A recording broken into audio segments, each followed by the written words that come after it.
ज्ञानाञ्जनशलाकया चक्षुरुन्मिलितं येन तस्मै श्रीगुरुवे नमः। श्रीचैतन्यमनोभीष्टं स्थापितं येन भूतले स्वयं रूपा कदा मह्यं ददाति स्वपदान्तिकम्। वन्देऽहं श्रीगुरु श्रीयुतापदकमलं श्रीगुरुन् वैष्णवांश्च श्रीरूपं साग्रजातं सहगना रघुनाथान्वितं तं सजीवम् साद्वैतं सावधूतं परिजनसहितं कृष्ण चैतन्य देवं श्रीराधा कृष्ण पादान् सहगना ललिता श्रीविशाखान्वितांश्च। हे कृष्ण करुणा सिंधु दीनबंधु जगतपते गोपेश गोपिका कांता राधा कांता नमोस्तुते। तप्त कांचन गौरांगी राधे वृंदावनेश्वरी वृषभानुसुते देवी प्रणमामि हरिप्रिये। वाञ्छाकल्पतरुभ्यस्य कृपा सिन्धुभ्य एव च पतितानां पावनेभ्यो वैष्णवेभ्यो नमो नमः। जय श्री कृष्ण चैतन्य प्रभु नित्यानंद श्री अद्वैत गदाधर श्रीवासादि श्री गौर भक्त वृंद। हरे कृष्ण कृष्ण कृष्ण हरे हरे, हरे राम राम राम हरे हरे। नमः ओं विष्णुपादाय कृष्णप्रेष्ठाय भूतले श्रीमते भक्ति वेदांत स्वामी इति नामिने। नमस्ते सारस्वते देवे गौरवाणी प्रचारिणे निर्विशेषा शून्यवादी पाश्चात्य देश तारिणे। ओम नमो भगवते वासुदेवाय। ओम नमो भगवते वासुदेवाय। ओम नमो भगवते वासुदेवाय। नारायण नमस्कृत्यं नरं चैव नरोत्तमं देवीं सरस्वतीं व्यासं ततो जयमुदीरयेत्। नष्टप्रायेषु अभद्रेषु नित्यं भागवत सेवया भगवती उत्तमश्लोके भक्तिर्भवति नैष्टिकी। सर्वशास्त्रादि पीयूष सर्ववैदिक सत्फल सर्वसिद्धांत रत्नाद्य सर्वलौकिक दृक्पद सर्वभागवत प्राण श्रीमद्भागवतो प्रभु कलिदंतोतिदादित्य श्रीकृष्ण परिवर्तिता परमानंद पाठाय प्रेम वर्ष अक्षराय ते सर्वदा सर्वसेवाय श्रीकृष्णाय नमोस्तुते। मद एक बंधु मद संगेन मद गुरुन् मद महाधन मद निष्ठारक मन भाग्य मद आनंद नमोस्तुते। असाधु साधु तादाइन अति नीचोत ताकरा हा ना मुंचा कदाचिन मां प्रेम न रित कंथयो स्पृह। प्रेम न रित कंथयो स्पृह। श्रीमद् भागवतम की जय।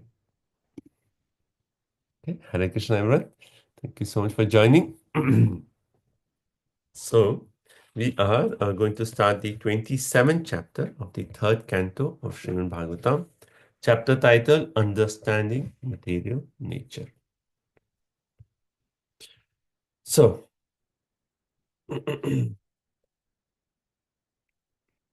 so we in chapter 26, what we have discussed is basically the foundation of Sankhya Yoga, understanding the relationship between Jiva, Prakriti, Ishvara, and then starting from that point, we actually started understanding the entire aspect of Pradhan to Mahatattva to Ahankar and Ahankar in three modes, and coming all the way to the formation of sense devatas, the senses, and then to understand each one of them, the senses, the consciousness, the mind, the intelligence, the false ego, then we study the characteristics of each one of this.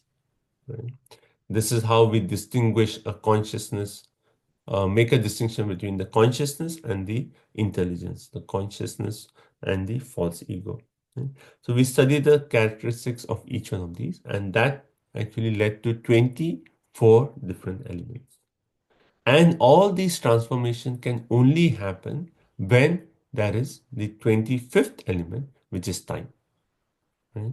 And this time is none other than a manifestation of the Supreme Lord. right?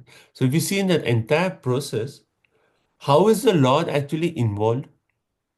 You know, actually, first aspect is without the Lord impregnating Pradhan with the living entities, there is no question of anything happening, right?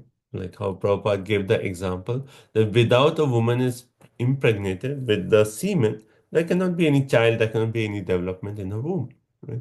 So similarly, first is the Lord is actually glancing, and then when he glances with the living entities, and then with the living entities, there is also the karma or the swabhav of the living entities, and there is the aspect of time, right? And this is actually getting everything into motion. And then Mahatattva from Mahatattva, predominantly in the mode of Sattva, when it is because of the influence of time, it moves into Mahatattva in the mode of ignorance, and that is nothing other than Ahankar, right? And in Ahankar, we saw how Ahankar has the three Shaktis and the sense devatas, the senses got manifested. We studied all that, right? Now the point is, okay, the Lord is actually because of the Lord's glance, everything happened, right? We study the nature of everything. Now, 24 elements, fifth is 25th element, time. Now, after this whole thing, all the demigods, can they function? They come to a point that all the sense devatas are manifested, still they cannot function. Right? And hence they actually offer prayers to the Lord. That is also there in the earlier section of the third canto. And then when the Lord is actually pleased by the prayers of these demigods, then he actually enters again as cohesive energy. And then all these elements start uniting together. So they are there, but they are actually unmixed. Right? Then the Lord actually enters with his cohesive energy. And then we read about how the unintelligent egg, the Hiranyagarbha, and then even after the Hiranyagarbha is formed, then the Lord actually enters in that in the form of the Virat Purusha. Right? And then with the Virat Purusha, we read how from the Virat Purusha, there is all these different sense organs, sense devatas who are manifested. Right? The mouth, the speech, the fire god, etc., etc. And even after the whole manifestation, the demigods realize that unless the Virat Purusha is awakened, we cannot function. So demigods they were manifested, but then they re-entered into the body of the Virat Purusha, and all the demigods were entering. But did the Virat Purusha wake up? No. He needed a very strong alarm. None of those alarms were actually working, right? So finally, only when the consciousness, the chitta, re-entered into Virat Purusha, which is actually manifested by the Vasudev, the super soul, then the Virat Purusha awoke. And then the functions will continue. So the whole section is to bring us to the point that okay, Sankhya means what? Okay, we are analyzing all the elements. Okay, we are analyzing okay, five gross elements, five subtle elements, senses, sense organs, mind, intelligence, false ego, right? Ahankar. We are studying all these. Okay, this is what is everything. But then we finally come to the point that without the super soul, none of these can actually work. Right? And that is the whole purpose of the Sankhya. The whole purpose of the previous chapter is to bring us to the point to understand that without the super soul, nothing happens. And hence, the person who is actually, taking this path of Sankhya will finally come that, okay, the super soul is the cause of everything, all the manifestation. Everything that we have seen, the super soul is the cause. Therefore, what does he do? Last verse of the previous chapter. So 326:72 says what? Tam asmin pratyag atmana dhiya yoga pravrittya bhaktya viraktya jnanena vivichatmini chintayat. Right? So chintayat means to meditate. One should meditate on whom? Then he says, uh, yeah, Vivicha means one should carefully meditate on that personality who is Pratak Atmana. Pratak Atmana means the super soul. Where is he situated? In your body. Atmani. So Pratak Atma is in the body, Atmani, right? And you should what do what? Contemplate. But how should you contemplate? And then the point comes. Bhakti, Viraktya, Jnana. Right? One should actually contemplate on the super soul through devotion, detachment, and advancement in knowledge.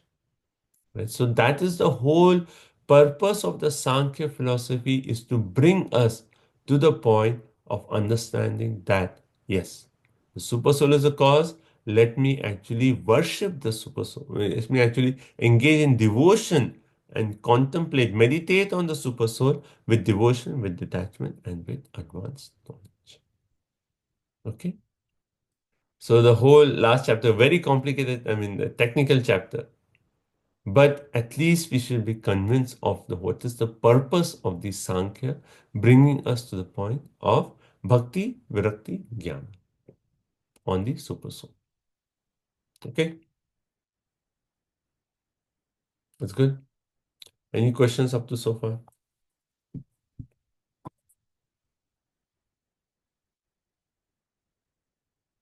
Prabhu, when we learned about the Virat Purusha, it was told that it is an imaginative, right?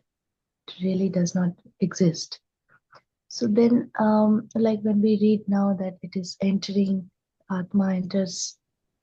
So, uh, so I mean, where is it entering, Prabhu? I mean, I understand the four planetary systems, hands, that is Bhagwan Virat Purusha's body, but you know, you understand?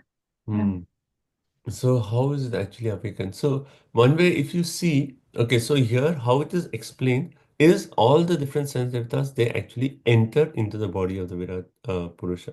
Now, if you see how third canto, fifth chapter explains this, what is it? Again, the same concept is explained, that these demigods, they were disunited, hence they could not function. What did they do in 3.5? They offered prayers, right? They are called umbrella prayers. Because all of them is actually how the lotus feet of the Lord is the umbrella, a shelter. Right? So they offer the prayers. And then when did it awaken? The Lord again re-entered. So again, the point is the Lord entering as here. Like when the consciousness actually entered, then it awakened. So one way that consciousness is actually represented by those prayers which are offered in 3.5. You know. So if you consider how can you awaken the Lord, and that is actually hence brings us to a point of bhakti. Because how can you awaken the Lord? Can you like say, oh, I have a lot of money. God take. That's material. Why would the Lord connect with anything material? Even if you see patram, pushpam, phalam, toyam, is that what will actually connect with the Lord? Patram, pushpam? No. I mean, the Lord is like, does he need water? Does he need a leaf? Does he need flower? He's the source of everything. What is the main point? Bhakti. So when here, which says the conscious, the chitta entered, that means that aspect which is nothing, which is not material, which is none of those 24 elements.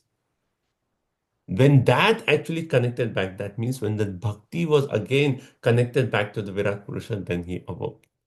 So that's why the conclusion of the previous chapter comes to bhakti, because bhakti is not of this world. So, see, finally, the Sankhya analysis should bring us to the point that everything in this world is actually without life. All the 24 elements is where is life in everything? So, if there is no life, how can you actually, I mean, like connect with another person with a lifeless object? you know? So you understand the super soul is the source of everything. And how can I connect? Not with anything material. There has to be something beyond. And what is that? Through consciousness. Through consciousness. So when that consciousness is contemplating on the super soul, that is the aspect of bhakti. So that same concept which was explained in 3.5 now is explained through this, just to make the Sankhya understand that all this is not going to awaken. You know. So one way it is like it is not like actual re-entering, in the sense that where are they re-entering, but the point is it is only the consciousness has to contemplate on the source of all these elements, and that is basically conclusion of Sankhya. That makes sense, that it is it's not I cannot say Krishna, take this. I mean, Krishna is like, I am the source of all this. Like, like how Prabhupada, we often give that example. You take the water of Ganges in your palm, offer it back. Like Kumbh Mela is going on. Everyone will go, will take a dip, take the water, offer it back. I mean, Ganga is like the source of unlimited water. What is that few drops of water? Why would Ganga care? But it is that consciousness. If you have the right consciousness when you're offering, then yes, then it makes a difference. And that consciousness of surrender is the aspect of bhakti.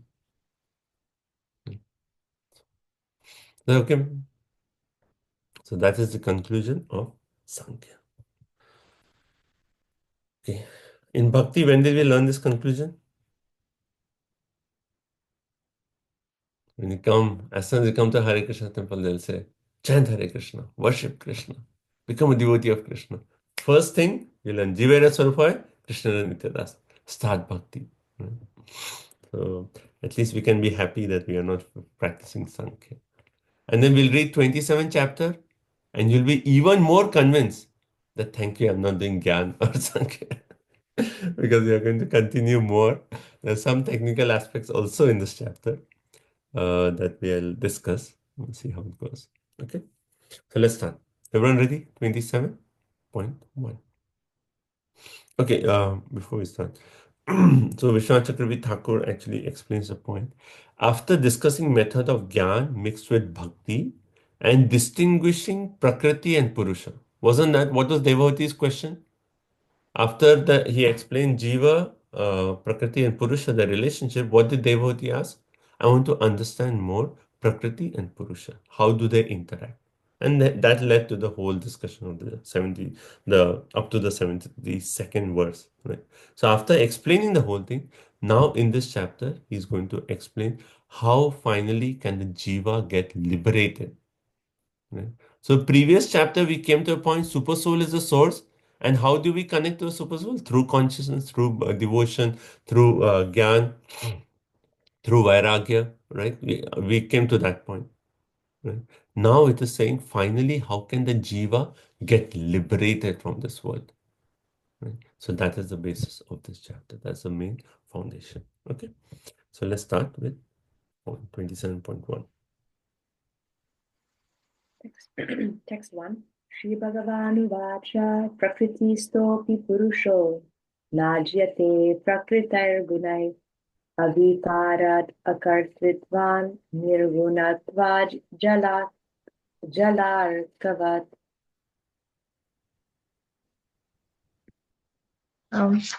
Translation. The personality of Godhead Kapila continued. When the living entity is thus unaffected by the modes of material nature, because he is unchanging and does not gain proprietorship, he remains apart from the reactions of the modes, although abiding in the material body, just as the sun remains aloof from its reflection on water. Mhm.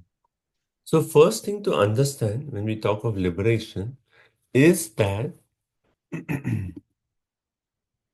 is the jiva one of these 24 elements, the living entity? No. How can the jiva be one of these 24 elements? It's not. What is the relationship of the jiva with these 24 elements? Like, unless we understand that, how will the jiva get liberated?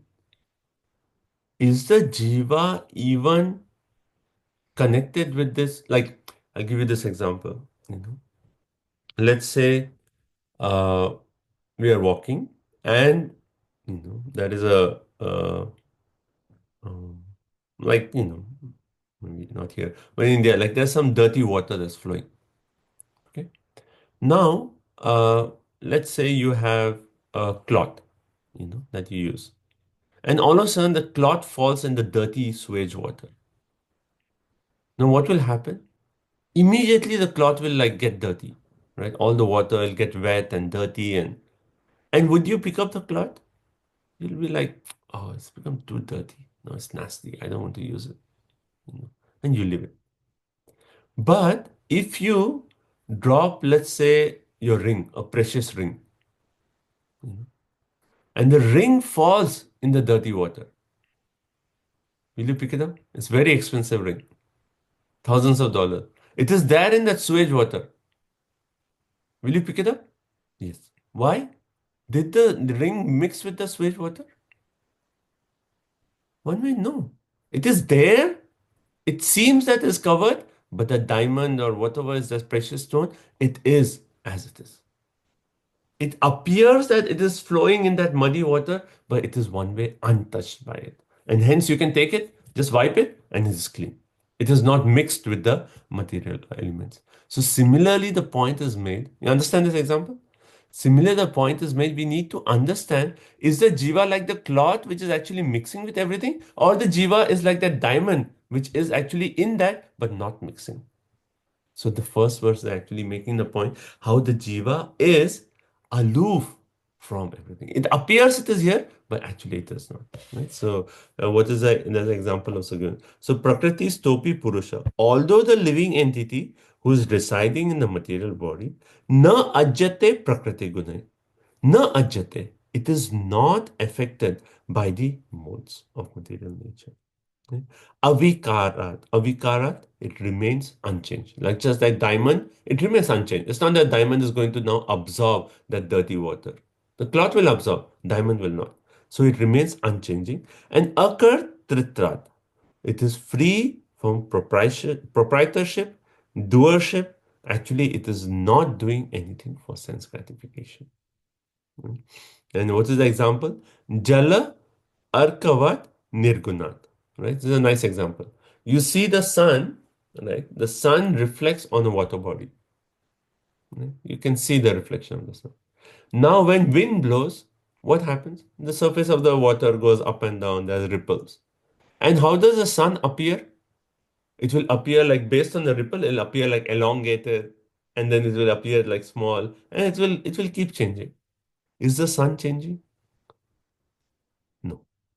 It is a reflection of the sun on the water surface that is changing, but the sun is unaffected by those ripples. Similarly, the jiva in this material nature, it appears that the jiva is going through all these transformations. But is the jiva actually going through? No. It's just like the sun, it is unaffected. It is avikarat and akartritvat. Right? That means it is free, it is unchanging, and it is free from proprietorship, from doership. It is completely separate. One may question, how can the jiva, which is completely spiritual, interact with the material nature, which is actually inferior? You know. So the first point to understand is in this aspect that jiva is just like the sun, it is not affected by the ripples, the modes of material nature. Okay.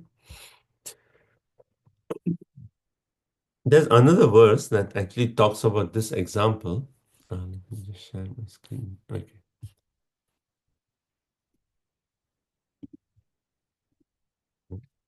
So it is Srimad Bhagavatam 10.1.43, right? So it says Jyotir Yathai Vodaka Parthisva Adaha. You can see the screen was so basically it's making the same point.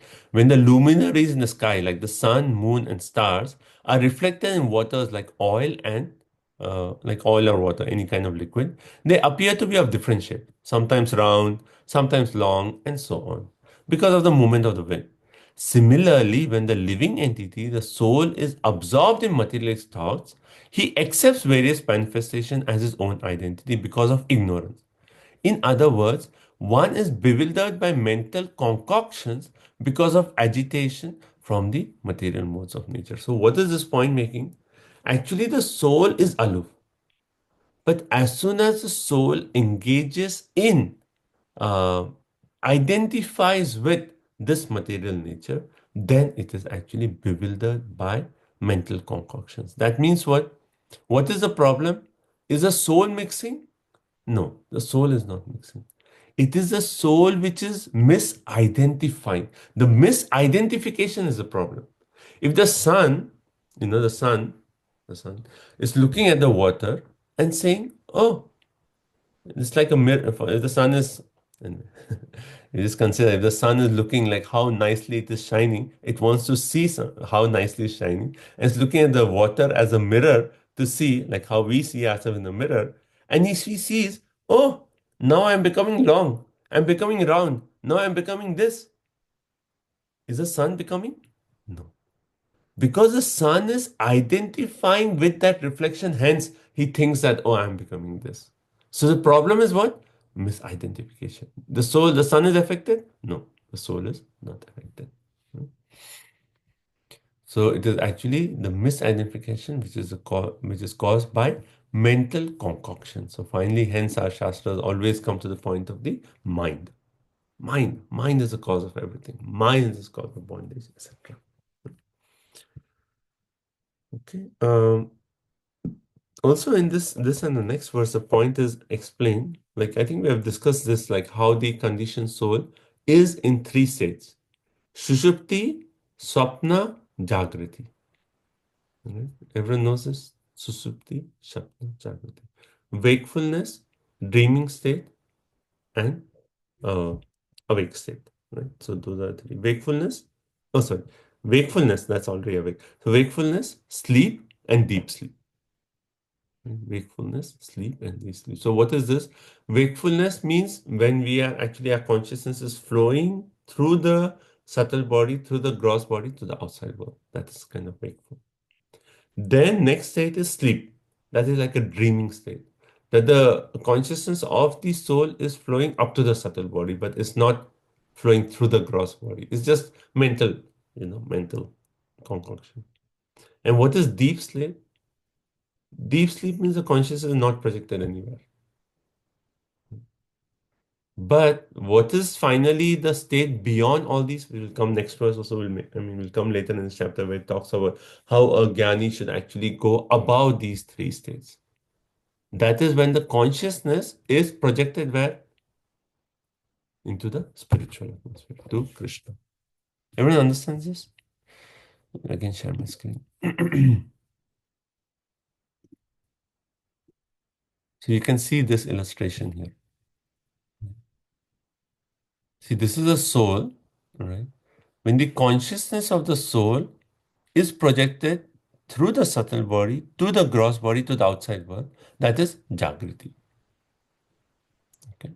When the consciousness of the soul is projected through the subtle body, and that's it, it's just like mental concoctions, that is Swapna. When the consciousness is not going anywhere, that is Shushupti. But when consciousness is projected to the spiritual realm, to the lotus feet of Krishna, that is Turiya. So why am I discussing this point? Because Vishwanath Chakravarti Thakur in this verse makes the point that when it says na ajyate prakriti guna, it is not affected by the modes of material nature. It's making the point even in deep sleep, even in the state of Shushupti, it is not affected by all these because it's in deep sleep state. Even at the time of final devastation, at that time it is not affected by all these. Right? So not only in Turiya, but even in the stage of Shushupti, it is not affected by. Prabhupada in the purport makes the point. He says, when one is engaged in devotional service with knowledge and detachment, and that detachment is actually the cause of him being unaffected by the modes, like the rays of the sun. Afikara without change, what does that mean? That means that the living entity, what does Bhagavad Gita say? Vamso jiva loke jiva bhuta sanatana. That we are all part and parcel of Krishna, and the only purpose is to cooperate and dovetail our energy to Krishna.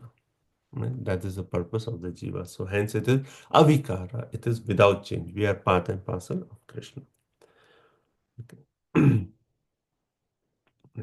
And then also Prabhupada makes this interesting point. He says, when one does something at his own risk, then there is sense of proprietorship and therefore a reaction.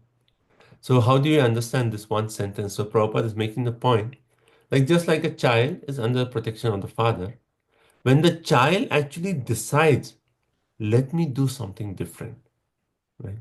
He actually does something at his own risk, then immediately thinks, I am in charge.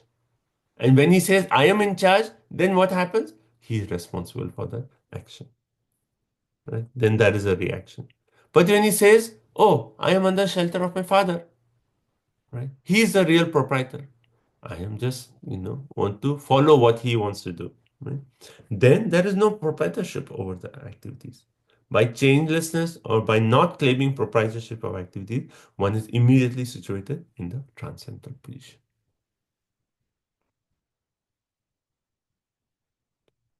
Everyone with me?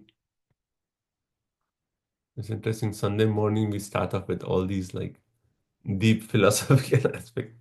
We're just trying to wake up from our sleep, and all of a sudden it's like you know, bombarded by Sankhya philosophy. Everyone okay? Follow the first aspect of liberation. How the jiva is like the diamond, which is not affected by the okay, next text too.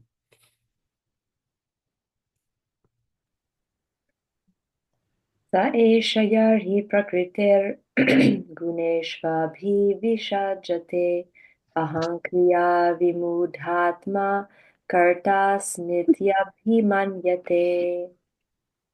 When the soul is under the spell of material nature and false ego, identifying his body as the self, he becomes absorbed in material activities, and by the influence of false ego, he thinks that he is the proprietor of everything. So, what is the key point that we discussed here? When the soul, under the spell of material nature and false ego, under ahankar, what does he do? He identifies. So, the whole problem is what? Misidentification. Whole problem is misidentification. And identifying his body with a self, he becomes immediately thinks, oh, I am this. And that misidentification means he gets absorbed in material activity. Okay, if I am my body, then I need to take care of my body. I need to do this. Everything that's connected to my body is mine, and so on and so forth. Right? So he actually becomes absorbed in material activities. And by that influence of false ego, ahankar, he thinks, I am the doer. I am the proprietor. I will do this. I am this. Right? We're recently discussing the story of um, Parikshit Maharaj and Shringi. Shamik Rishi and Shringi. Everyone knows the story, right? First canto. So when Shringi saw that when he came to know that how Parikshit had put a death snake on his father, Shamik Rishi, what did Shringi say? He was thinking, now that Lord Shri Krishna has left, Lord Shri Krishna has left, then he makes a point, these kings, such as Parikshit, they have lost their understanding of what is right. Hence, I am going to take responsibility. I am going to become that Lord Shri Krishna, in that way. And then he says, I'm going to curse, right? So the problem is the point that, oh, I am the doer, I am the proprietor, I am Krishna, I can make things happen. Right? So that is the verse. So we misidentify immediately because of the misidentify. Ahankriya, false ego, and false ego, vimudha, bewildered. Bewildered, then abhimanyata, karta, and that I am the doer. So it's like a kind of a sequence. So first is misidentification. Because of misidentification, we get absorbed in material activities. Then that is due to false ego. Because of that due to false ego absorption in material activities, we become bewildered. We think that we are the doer.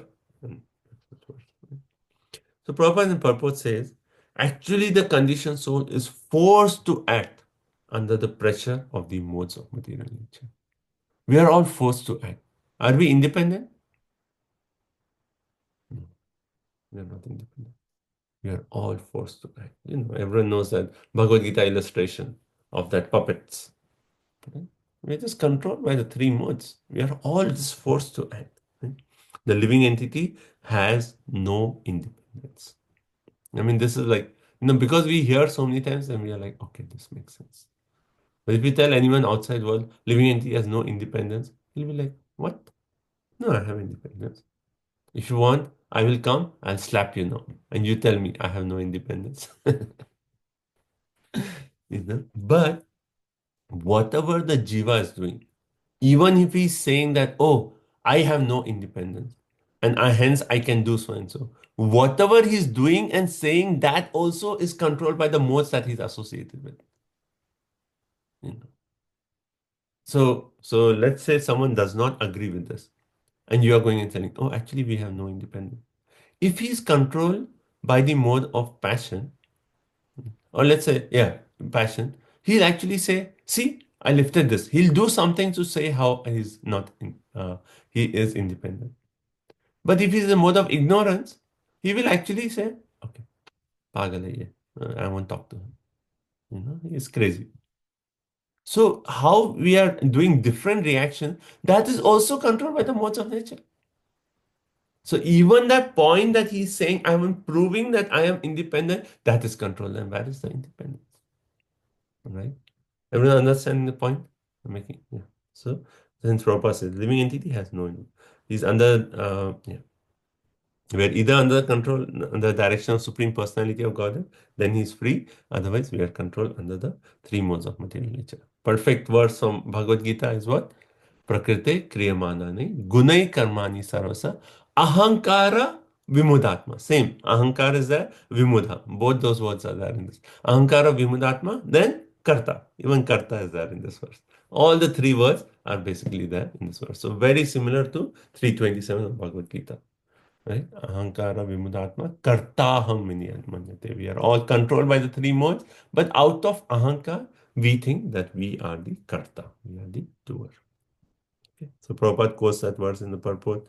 And then Prabhupada makes a very interesting point. He says, initially Arjun, right, was trying to accept himself, was trying to accept for himself the responsibility that, oh, I have to kill Bhishma Pitama, I have to kill Dronacharya.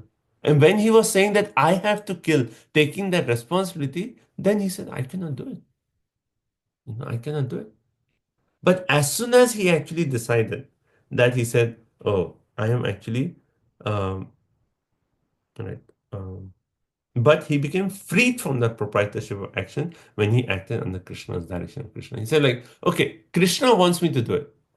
Krishna's desire, hence I'm doing it. Immediately what happened? He became free from the proprietorship. Then no anxiety. No anxiety. Krishna wants this to happen. Okay, I'm an instrument. No anxiety. As soon as we take responsibility, then we have anxiety. We become responsible. We like, okay, I am doing this. Oh, how can I kill? How can I do this? How can I shoot arrows at Bhishma? They are my worshipable personalities. How can I do that? But as soon as Krishna, okay, Krishna wants, okay, instrument. Krishna knows what is the best. He's the well-wisher of all living entities, right? He's Surita Sarva Dehina. So whatever Krishna does, that's perfect. Let me just do that. Okay. So the last sentence of purport, Prabhupada says, thus his actions may not appear to be of a very high quality to a common man, but the devotee has no responsibility. How can you explain this last sentence? The actions may not appear to be very high quality for a common man. Example? For Mahabharata war? Yudhishthir Maharaj, saying Ashwatthama. Yeah. Yudhishthira Maharaj saying that, oh, the elephant Ashwatthama is dead, right? Immediately. Or there's so many. Like when Karna was off his chariot, then Krishna said, shoot. Like he's off the chariot. How can I shoot? It's against the law. Shoot right now. And then all the atheists they said, oh, see how Krishna is actually telling all these people to do wrong things. Yudhishthir, he was like truthful. Krishna, the absolute truth, asked him to speak lies. This is wrong. What kind of example is God setting? He's not God. So they actually use this to actually defy God. So hence Prabhupada is making a point that it may appear to a common man, oh, not very high quality. But a devotee, for him, the only thing is, what does Krishna want? I mean, that point of Yudhishthir, how they say Yudhishthir Maharaj chariot did not touch the ground. Because he was Dharmaraj, never touched the ground. He was on chariot, but never touched the ground. But when that episode happened, when Krishna told, oh, you should actually tell, because Dronacharya will come to you to confirm, because Bhima was the one who said, I have killed Ashwatthama, I have killed Ashwatthama. So Dronacharya, when he heard, he said, like, oh, I can only trust Yudhishthira. I'll go and talk to him. So he came to Yudhishthira and Krishna said, oh, he's coming. Be careful, speak. Tell him that he's there. And then, at that time, after he said, the chariot touched the ground. What does common people say? oh, Yudhishthir spoke a lie and hence he touched the ground. What is our understanding? Our understanding is Yudhishthir hesitated first and hence his chariot touched the ground. He hesitated. Oh, how can I speak lie? Right? And hence his chariot touched the ground. So that's one way we understand the whole point. So for a devotee, actually, he doesn't care. Whatever Krishna wants me to do, I will do it. And suddenly a devotee has to know that, that this is Krishna's desire, not that, going and saying, like, I'm going to kill all these people because it is God's desire. Not that way. You should really know what is Krishna's desire, not just having some mental speculation. Right? Okay, text 3. Tena samsara padavim avashobhyetyanivrittaha prasangikai karmadoshai sadasan mishrayonishu. Hare Krishna. The conditioned soul therefore transmigrates into different species of life, higher and lower, because of his association with the modes of material nature. Unless he is relieved of material activities, he has to accept this position because of his faulty work. Which is this? This verse is exactly like which verse of Bhagavad Gita?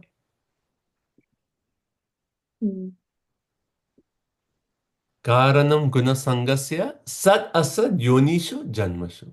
Exactly same. Right? Karanam gunasangasya, because of association with the modes, he is, here it says, avasaha, helplessly put into what? Cycle of birth and death. Sad asad, yoni, same words are there. Right? How we see, so that's why we say what 13th chapter is what talking of what? It is in the section of Gyan Yoga. And what are we reading? Gyan Yoga. So he sees so much similarity between that verse and this verse, right? And because of his faulty karma doshahi, he's associating with the modes or he's doing those faulty actions, prasangai. We read this word prasanga, right? What does prasanga mean? Sangha means association. Prasanga means intimate association. Because he's so connected with the modes, then what is the result? He does faulty action, and because of that, sad asad yonishu janmashu. He actually takes birth in good, sad, asad, bad, or mixed, mishra species of life. Right? Because of the association. So, what does 14th chapter tell us? If association with the mode of goodness, he'll take birth in higher species. If he's associating with the mode of passion, he'll take in human. If associating with the mode of ignorance, he'll go into lower species. So all that is because of the jiva's association. So Prabhupada focuses on this point and he says karma doshahi, faulty action. Right? And interesting, in this purport, Prabhupada makes a point that all activities except devotional service are faulty activities. All activities except devotional service. And Prabhupada here talks about like doing social service, like opening hospitals, feeding the poor. Is that good activity? Yes or no? It is good, but it's not good enough. That's the point.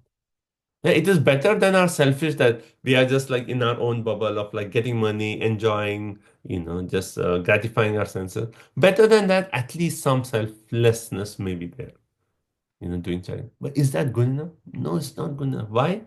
Because is that getting us free from the cycle of birth and death? No. You do all this charity, and what is the result? Okay, ticket will come to your house. Destination, Swargaloka.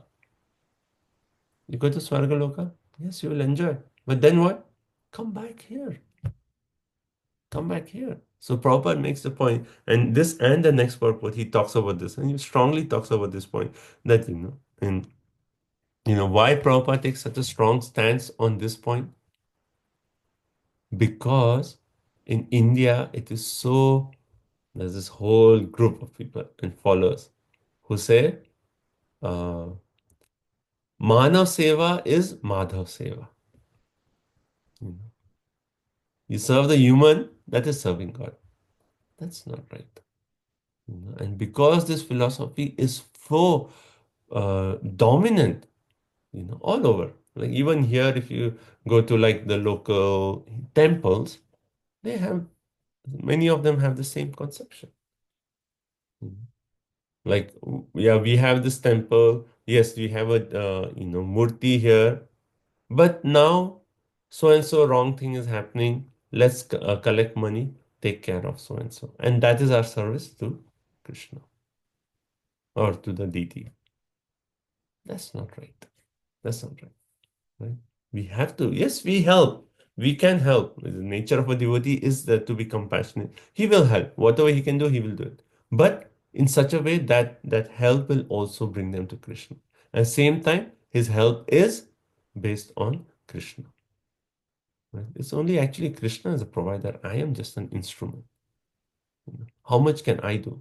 But whatever Krishna has given me, I am using that in Krishna, in the service of whatever people need, I'm giving that. So the whole conception is different. And it's not that he stops worshipping the deity. So that is the problem. That people say, oh, we are doing Manav Seva, so we don't need to do Madhav Seva. No, no, you have to do Madhav. That is the main thing. And by doing that Madhav Seva, then naturally you'll be compassionate and you want to do Manav Seva in such a way that the Manav Seva leads that person to also do Madhav Seva. Right? So hence Prabhupada strongly talks about this point. Okay, so this verse is clear, right? Just that basically based on association, we just take upper and higher and lower species or mixed species of birth. And it's all because of faulty work. Text 4. Arte yavidyamanepi samsritirna nivartate yayato vishayan asya swapnenarthagamo yatha.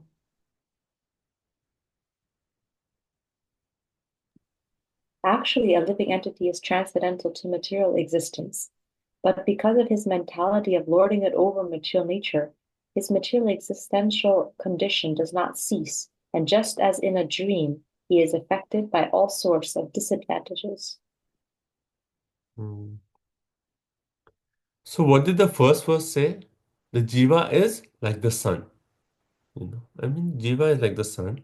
And the second and third verse actually made the point how the same jiva becomes absorbed in the modes of material nature, and then because of false ego, thinks that I am so and so. And third verse is saying that because of his absorption, he takes birth in higher and lower species. Now the fourth verse is actually making the point. Arte avidya manepi. That actually the living entity is transcendental to all this. Right? Text 1. Then how is it possible that text 2 and text 3 will happen? Everyone understands the question. The question is, even though the jiva is transcendental, and does the jiva is the jiva a karta? Jiva is not the karta. He's not the doer. So he is transcendental, he is not the doer. Then how is it that he becomes bound by the karma created by the body? How is the jiva even bound up? Because the whole chapter, what are we seeing? How the jiva gets liberated. So it's important to understand how the jiva is getting bound up. So what's the answer to this? We are transcendental, but somehow we are bound up in such a way that we cannot get out. If he thinks he's the doer, then he gets bound by it. So that mentality is the problem, right? That thinking, the misunderstanding, how we mean. So here it says, because of his mentality of lording it over material nature, right? And then what is the example given? His material existence condition does not see, just as in a dream. Just like in a dream, he's affected by all sorts of disadvantages, right? How many times Prabhupada gives this example? In a dream, you are chased by a tiger, right? Now someone is, let's say sitting next to you. He's seeing that, oh, this person is sleeping. But all of a sudden, in the sleep, the person may start sweating. And he may be like very restless. He's sleeping, but he's very restless. The person sitting will say, oh, he's just sleeping here. Probably a bad dream. He may think, but he's just sleeping here. There is no danger to that person. But because that person in the dream is identifying with another person in the dream who is being chased by a tiger, he's actually feeling all the disadvantages. So our condition here in this material world is like a dream state, that even though the person sleeping has nothing to do with the dream, Because that mental concoction he's considering, oh, there is this, I am that person in the dream, and then there is this tiger, and hence the tiger is chasing me, and I'm going to get killed. And then he's actually experiencing fear, anxiety, you know, and so on, perspiration, etc. So the answer to one, it seems like one is contrary to two and three, but the point is the dream example explains it. Person is just sleeping right there. Is the tiger chasing him? No. Is the material modes actually entangling the jiva? No. But because the jiva thinks I am that, then. hmm? Okay, everyone understand this? Sometimes. Any questions, comments on this? So, so like in the dreams, we don't really see ourselves as a separate person. We are like overlooking the whole scene. We don't see ourselves running. You know, you you can see the tiger is coming towards you, but you don't see yourself in the dreams. It does not happen. Hmm. You just observe the situation, or experience the situation, but you don't see personally you yourself running. So that is, I always think about this concept of when you explain the dream, that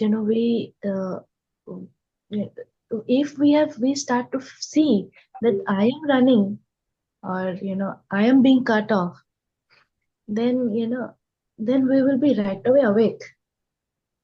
you know Hmm. just imagine situation, Prabhu, where it is I'm hard. not, yeah, I'm not thinking of my dreams. And I feel like in my dreams, I see myself. Did you see yourself? If you Maybe. have spiritual dreams, then you can see How yourself. much? But even in the material, I don't know, like, what do other people think? Like, do you see yourself? I feel like we see ourselves. Yeah, I think we play a part, like we are part of that.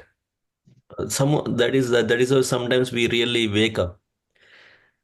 But question is, do you see yourself, Prabhu? I don't think we see ourselves. We experience the We dream. experience it, yeah. Experience, but We are part I of don't remember personally that I'm seeing myself. I feel like, okay, I'm running, somebody is chasing, somebody is attacking me. All these kind of things happen, but I don't see myself. Yeah, I was just dreaming that somebody was asking me for Telugu Bhagavad Gitas. I was just experiencing it, and they want to chant and be happy. And okay, I will get it. Wonderful. We'll add that to the book score. Okay, so Mata, your point is Divine Mata. So we are experiencing the whole thing, and I'm not sure about, like, do we see ourselves or not? Thinking maybe I see, but it's hard, dreams are like so, like, sometimes you remember, sometimes you don't, and it's like, mystery, but So you do this now, homework, everybody. how can Right you now, do that? stop myself, yes or no. That's a challenge. Like, the point is, like, when we go in the sleep state, we have no control, right? One way, like, what dream, and we don't even know, like, what conception of the mind. Sometimes it's like something that happened maybe like 15 years back, and you start dreaming about that. Like, it's just like a whole mystery, this whole dream. And, that's why even outside people start studying, like, oh, what dream is going, but it's so complicated. you know.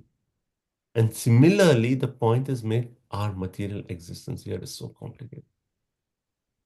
Because we are so connected with the modes. That's why the prasanga word is used, that the connection is so intimate that, it is like, we don't know, like, what state, like, oh, a little bit connection more with passion, and then we can get this birth. A little bit more connection with ignorance, okay, lower birth. It is so, like, I mean, it's like laws that we cannot understand. So integrated. But it's all prasanga, right? So the dream is the example that we are experiencing so many things. We are seeing so many things, but that's not us. So similar, Jiva is experiencing so many things, but it's not actually good. Hence, the sun example is still valid. Okay? Prabhuji, I have a question. Yeah. So in dreams, when we are experiencing something, we are burning our karma, right? Is that correct? Because we are going through that reaction, experiencing something. So are we burning our karma? Bad or good, whatever it is. Like what I've heard is they say like for devotees, sometimes Krishna actually burns the bad karma of the devotee through dreams. Now, is that true for a normal person that um, he is actually like, seeing a good dream, so his pious activity is burning away? All these questions is very hard for us to understand. Mm. And that's why, like, often that verse is going, Karmana Daiva Netrena, Karmana Daiva Netrena. It's beyond our conception to understand the laws of karma. Like something happens right now. I cut my hand. Now, what karma I did to cut my hand? Who knows? I cannot figure out. I saw a dress ring. Is it because of like so and so action I did? We cannot understand all this. So this is so intricate, we cannot understand. What we can understand is what we are reading right now. How we can get out of this whole dream state. That's the main point we have to focus. Right? The only point I've heard, like sometimes Krishna burns our karma through bad dreams. So that's I've heard, but otherwise it's hard to say, like, all these is too, Yeah, that's what I heard too, but I don't know where the references were. that story, right? They say that once a king, he was actually distributing khichdi to everyone. Just like a nice king, all the citizens, they're getting nice khichdi. So everyone's coming in line and he's serving them so nicely in a nice selfless mood, right? And then all of a sudden one person comes, he gets the khichdi, and then he starts walking. And then all of a sudden what happens is a bird is flying on top, and the bird in the mouth has a dead snake. Birds eat snake. And then it just so happens that the bird, this person is carrying the plate of khichdi, the bird is flying, and then the dead snake, there was a little bit poison left in the dead snake, and that fell into this plate. And now the person ate the khichdi and died. Whose karma it is? Whose fault is it? King's fault? I mean, what's the king? The king was just serving khichdi. It's not the king's fault. Bird's fault? I mean, bird is innocent. It's just eating his food. It's just flying. It's a snake's fault? Not the snake. Whose fault is it? Who's to get the karma for the death of that person? Right? So it is very complicated, like how things happen. We cannot understand. Anyway, the story continues, and so first point is basically that we cannot understand how karma works. Who will get the reaction for this? Story continues, and then everyone were like, "Oh, this person is killed," and they're feeling so sad and sorry. But one lady, she came and she started saying, "Oh, king, you are responsible. See, you are serving, spoiled food." And she started blaspheming the king again and again. So people who have to manage the karma, they were thinking who to give the reaction for the death of this person. We cannot give the king, we cannot give the snake, we cannot give the bird. This person, she's blaspheming so much, she should get the reaction. So this is a good point because I relate the story to also in Bhagavatam. If you remember that Parikshit Maharaj's conversation with Dharma, everyone remembers that? The cow and the bull, like how Kali was beating the cow and the bull. And then what does Parikshit go and ask Dharma, the bull? Who is the cause of this? And then what does Dharma reply? The person who identifies the perpetuator, he gets the result of the perpetuator. Right? So that's a section, right? Person who identifies the perpetuator, he gets a right. And then Dharma says, I'm not going to identify. And then what does Parikshit say? Oh, you must be Dharma personified. Otherwise, how can someone give such an excellent answer? Right? And when I hear this story, I relate it back because otherwise, how do you understand this point that that the perpetuator, if you identify him, then you get the results of the perpetuator. It's like, why? Because the point is made that once we actually identify, say, oh, you are tit for tat, then you actually get you're getting someone does bad to you, I'll say, I'm going to do bad to that person. Then what is happening? That karma cycle is continuing. If someone does something bad and you say, well, it was my karma, he's just an instrument to deliver. He's like a postman to give me that bad letter. So why to blame him? That is the law of karma. So anyway, the story. But slightly a deviation from a topic, but just to make the point that how karma is so, integrate, we cannot understand those. But here the example coming back is the dreamlike state. So first example we read about sun, second is the dreamlike state. Swapne anartha agamaha. In the dream, he's affected by all kinds of this one. So Prabhupada makes the dream example is very appropriate, right? And he explains it. Similarly, Jiva's mentality of lording it over, identifying with the personal dream, experiencing, that's the cause of the Jiva suffering. And as long as one continues to think that he can enjoy the material nature, then he's conditioned. Now, Prabhupada makes an excellent point here, right? So, what is that identification? When we say the jiva is misidentifying or identifying with the material nature, what is that identification? It comes in three forms. Right? It comes in three forms. One, the jiva thinks, I am the proprietor. I am the proprietor. Just like we just made the point earlier about that story of Shringi. I am the proprietor. I am responsible, right? So first is I am the proprietor. Hence, I am in charge. Hence, I have to do all these things. Second, I am the enjoyer.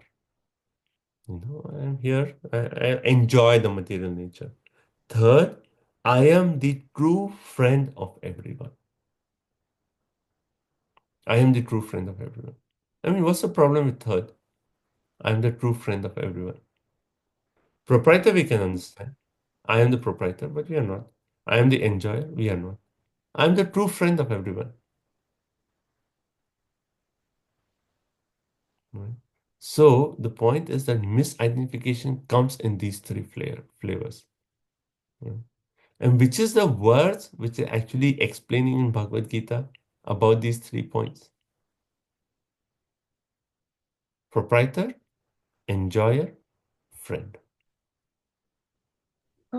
Upadrishtanubantaja, like Bhagwan's. Proprietor, enjoyer, friend. We think we are proprietor, we are enjoyer, we are friend.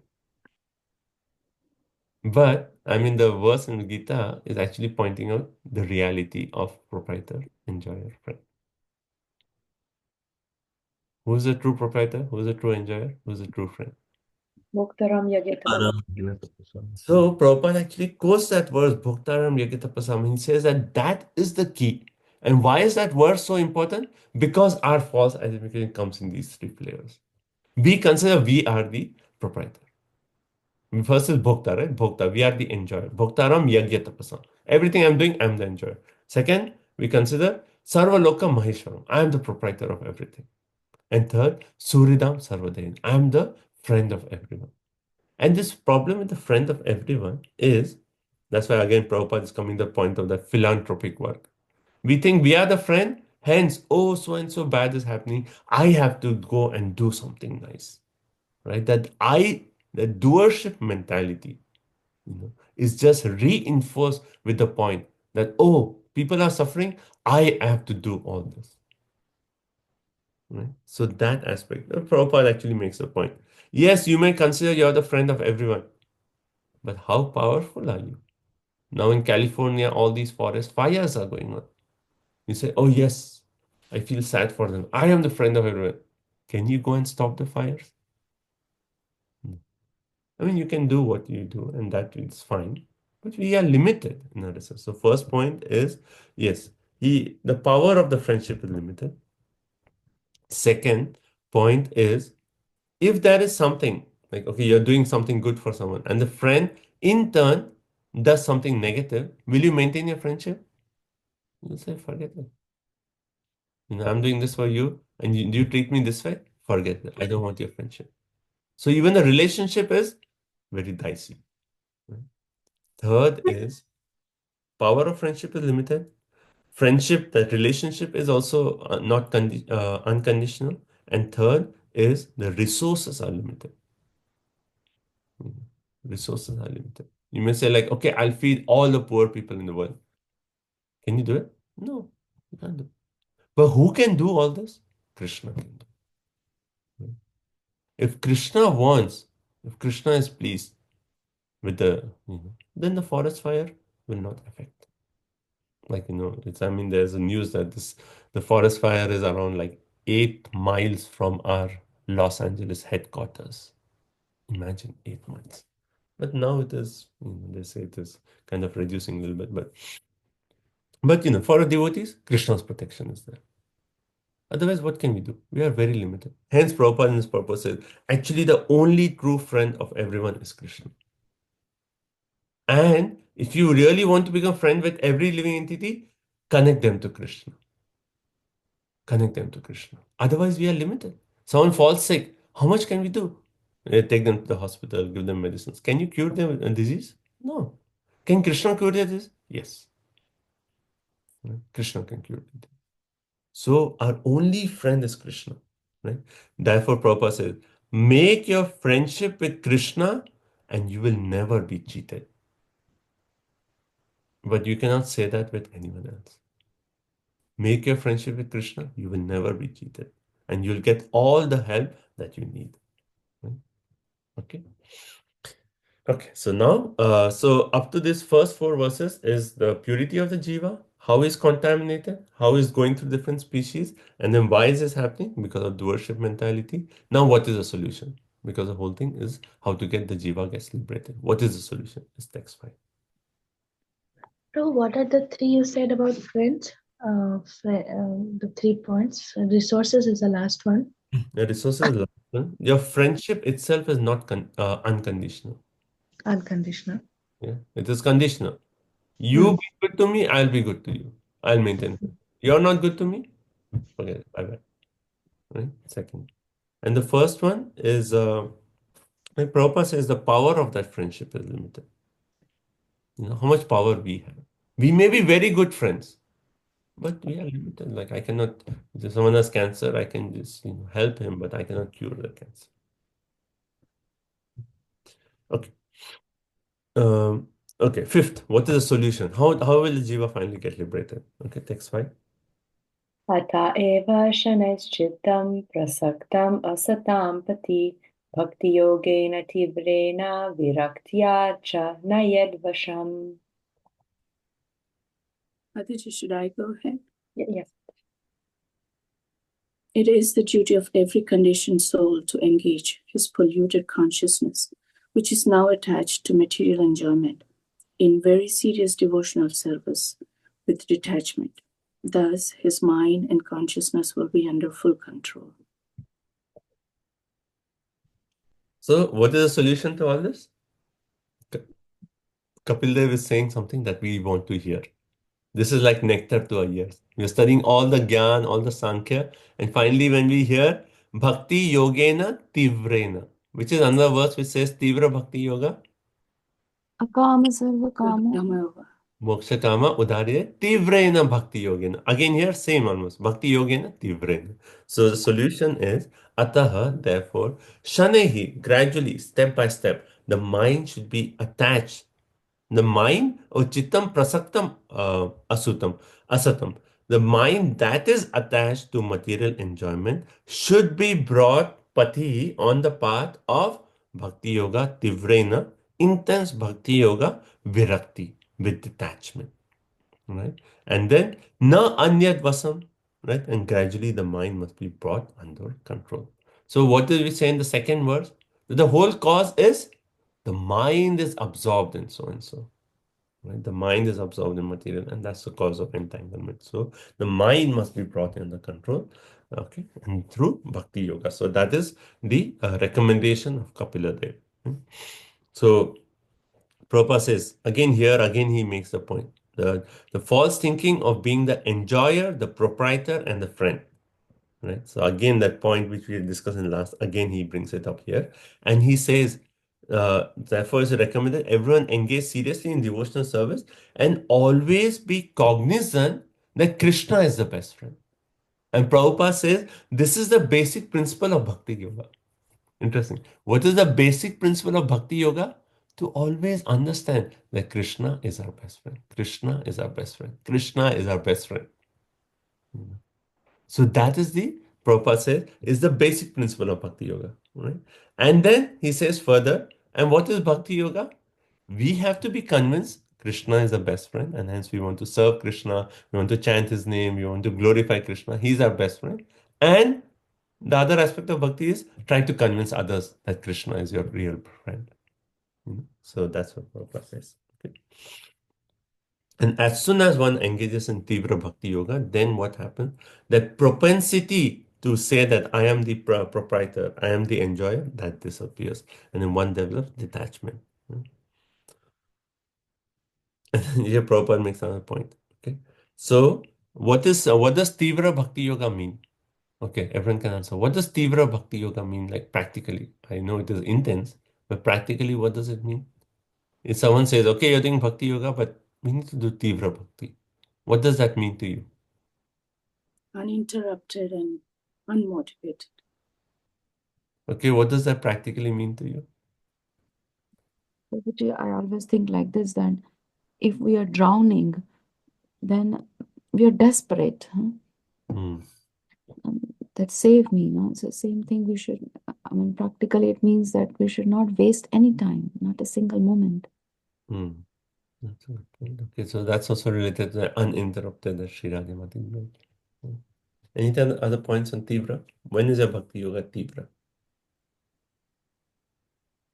Then probably we'll realize that we are not the proprietors. No. Practically, but my question is practically, what if someone says like, oh, Anandi Mataji, you're doing Tivra Bhakti Yoga. And what is he seeing in you to actually make the point? Completely dependent. Completely dependent on Krishna. Okay, good points. Like doing your sadhana despite any ups and downs, you're just like every day you do your. Okay, Nishtha Bhakti, you have to come to right now it is like how Madhurya Kanvi Vishwanath Thakur says, is anishtita. Now we have to come to Nishtha, right? Fixed. In spite of all the ups and downs, Bhakti is fixed. So here Prabhupada makes the point. Sorry. Good. My guru actually recently gave a class and he said about this Tivra Bhakti, and he mentioned that point that in this Kali Yuga, the situation is so perilous around. If one person, one devotee, strictly follows his four regulative principles, do's and don'ts, regulative principles, knows, and do's is devotional service and chanting, that is can be considered as Tivra Bhakti. Because in this material world, it is impossible to do it. And then do Kali Yuga. Yeah, very much. So in his purport, he actually makes the point that the senses are always active. They cannot artificially be stopped. So Prabhupada makes the point, what is Tivra Bhakti? Fully engaging the senses in devotional service. Because he says, if we are not engaging our senses in devotional service, even if there is a small break, then what happens? There's the opportunity for the mind to be occupied with sense desire. Then your bhakti is no longer deep. As soon as there is a gap, okay, now I need a break. And the mind gets the opportunity. Now let's enjoy. Let's enjoy. The proprietorship and enjoy mentality, it just comes back again. So what's the point? Fully engaged in the business. We have like whole day we have planned in such a way that every time we are doing, we're somehow or other connected to Krishna. So that's the point Prabhupada says. Other in the class they say, how can you do Tivra Bhakti? You increase the quantity of your devotional service. First point. You increase the quality of your devotional service. Second point. Third, you actually take more responsibilities in your devotional service. And all these 3 points indicate your bhakti is becoming more and more clear. Increase the quantity. Okay, I'm reading so much. Every day I'm going to read so much more Bhagavatam. I'm going to study Shastra so much more. I'm going to serve so much more. I'm going to distribute. So increase the quantity. But if you say my day is already packed up, how will I increase quantity? Increase your quality. When you're chanting, when you're reading, you're like trying to be more focused. Okay, undisturbed. Do not focus. Put it on your phone. No messages, nothing. Focus. Quality. And then third is take responsibility. Okay, now I'm taking the responsibility of so and so seva. I will make sure all the sevas take more responsibility. Okay, text 6 to 11. So up to this point, 5 shlokas, first section. Everyone clear? So what did we discuss? Jiva is actually one way, unaffected. It's just like the diamond in that ditch. Then second point is how does the Jiva get entangled? Because of the entangle, how the transmigration appears, and then how the doership mentality is there. And finally, it comes to a point, what is the solution? Tivra Bhakti Yoga. Now the next section from text 6 to 11, Kapil Dev will actually make the point about how one can attain liberation through Gyan. Because, see, the point is like previous chapter was all about Sankhya. Now, what is the main motivation? Like how in Bhagavad Gita, what does Krishna again do? He's explaining Gyan, but he's bringing it to what point? Bhakti. 14th chapter, modes of material nature. Analyze everything. What is the conclusion of 14th chapter? Mam cha yoga vicharina bhakti yogena sevate. Similarly. So here Kapil Dev also is making, finally it is only through bhakti you can get out. But if someone wants liberation through Gyan, how will that happen? So that is the next section, text 6 to text 11. Okay. Continue. Text 6. Yamadibhir-yoga-patay abhyasan shradhayan vitaha mayi bhavena satyena matkatha shravanena cha. Hare Krishna. One has to come faithfully by practicing the controlling process of the yoga system and must elevate himself to the platform of unalloyed devotional service by chanting and hearing about me. Hare Krishna. So, see, in this verse, what does it say? Yama adibihi. Yam niyam is a part of which process? Astanga yoga, dhyana yoga, right? So, yam niyam adibihi, yoga patahi. That's a yoga system, right? Practicing. Shraddhaya anvita mai bhavena. Right? So, to actually engage in with Shraddha unto me, mai bhavena, okay? Mat katha shravanena. By hearing about me. So, what verse is this? What process is this verse talking about? So, I mentioned Gyan. This verse is talking about yoga. And then that is also hearing about Krishna, bhakti, right? So which is the process here? Is it talking about Gyan or yoga or bhakti?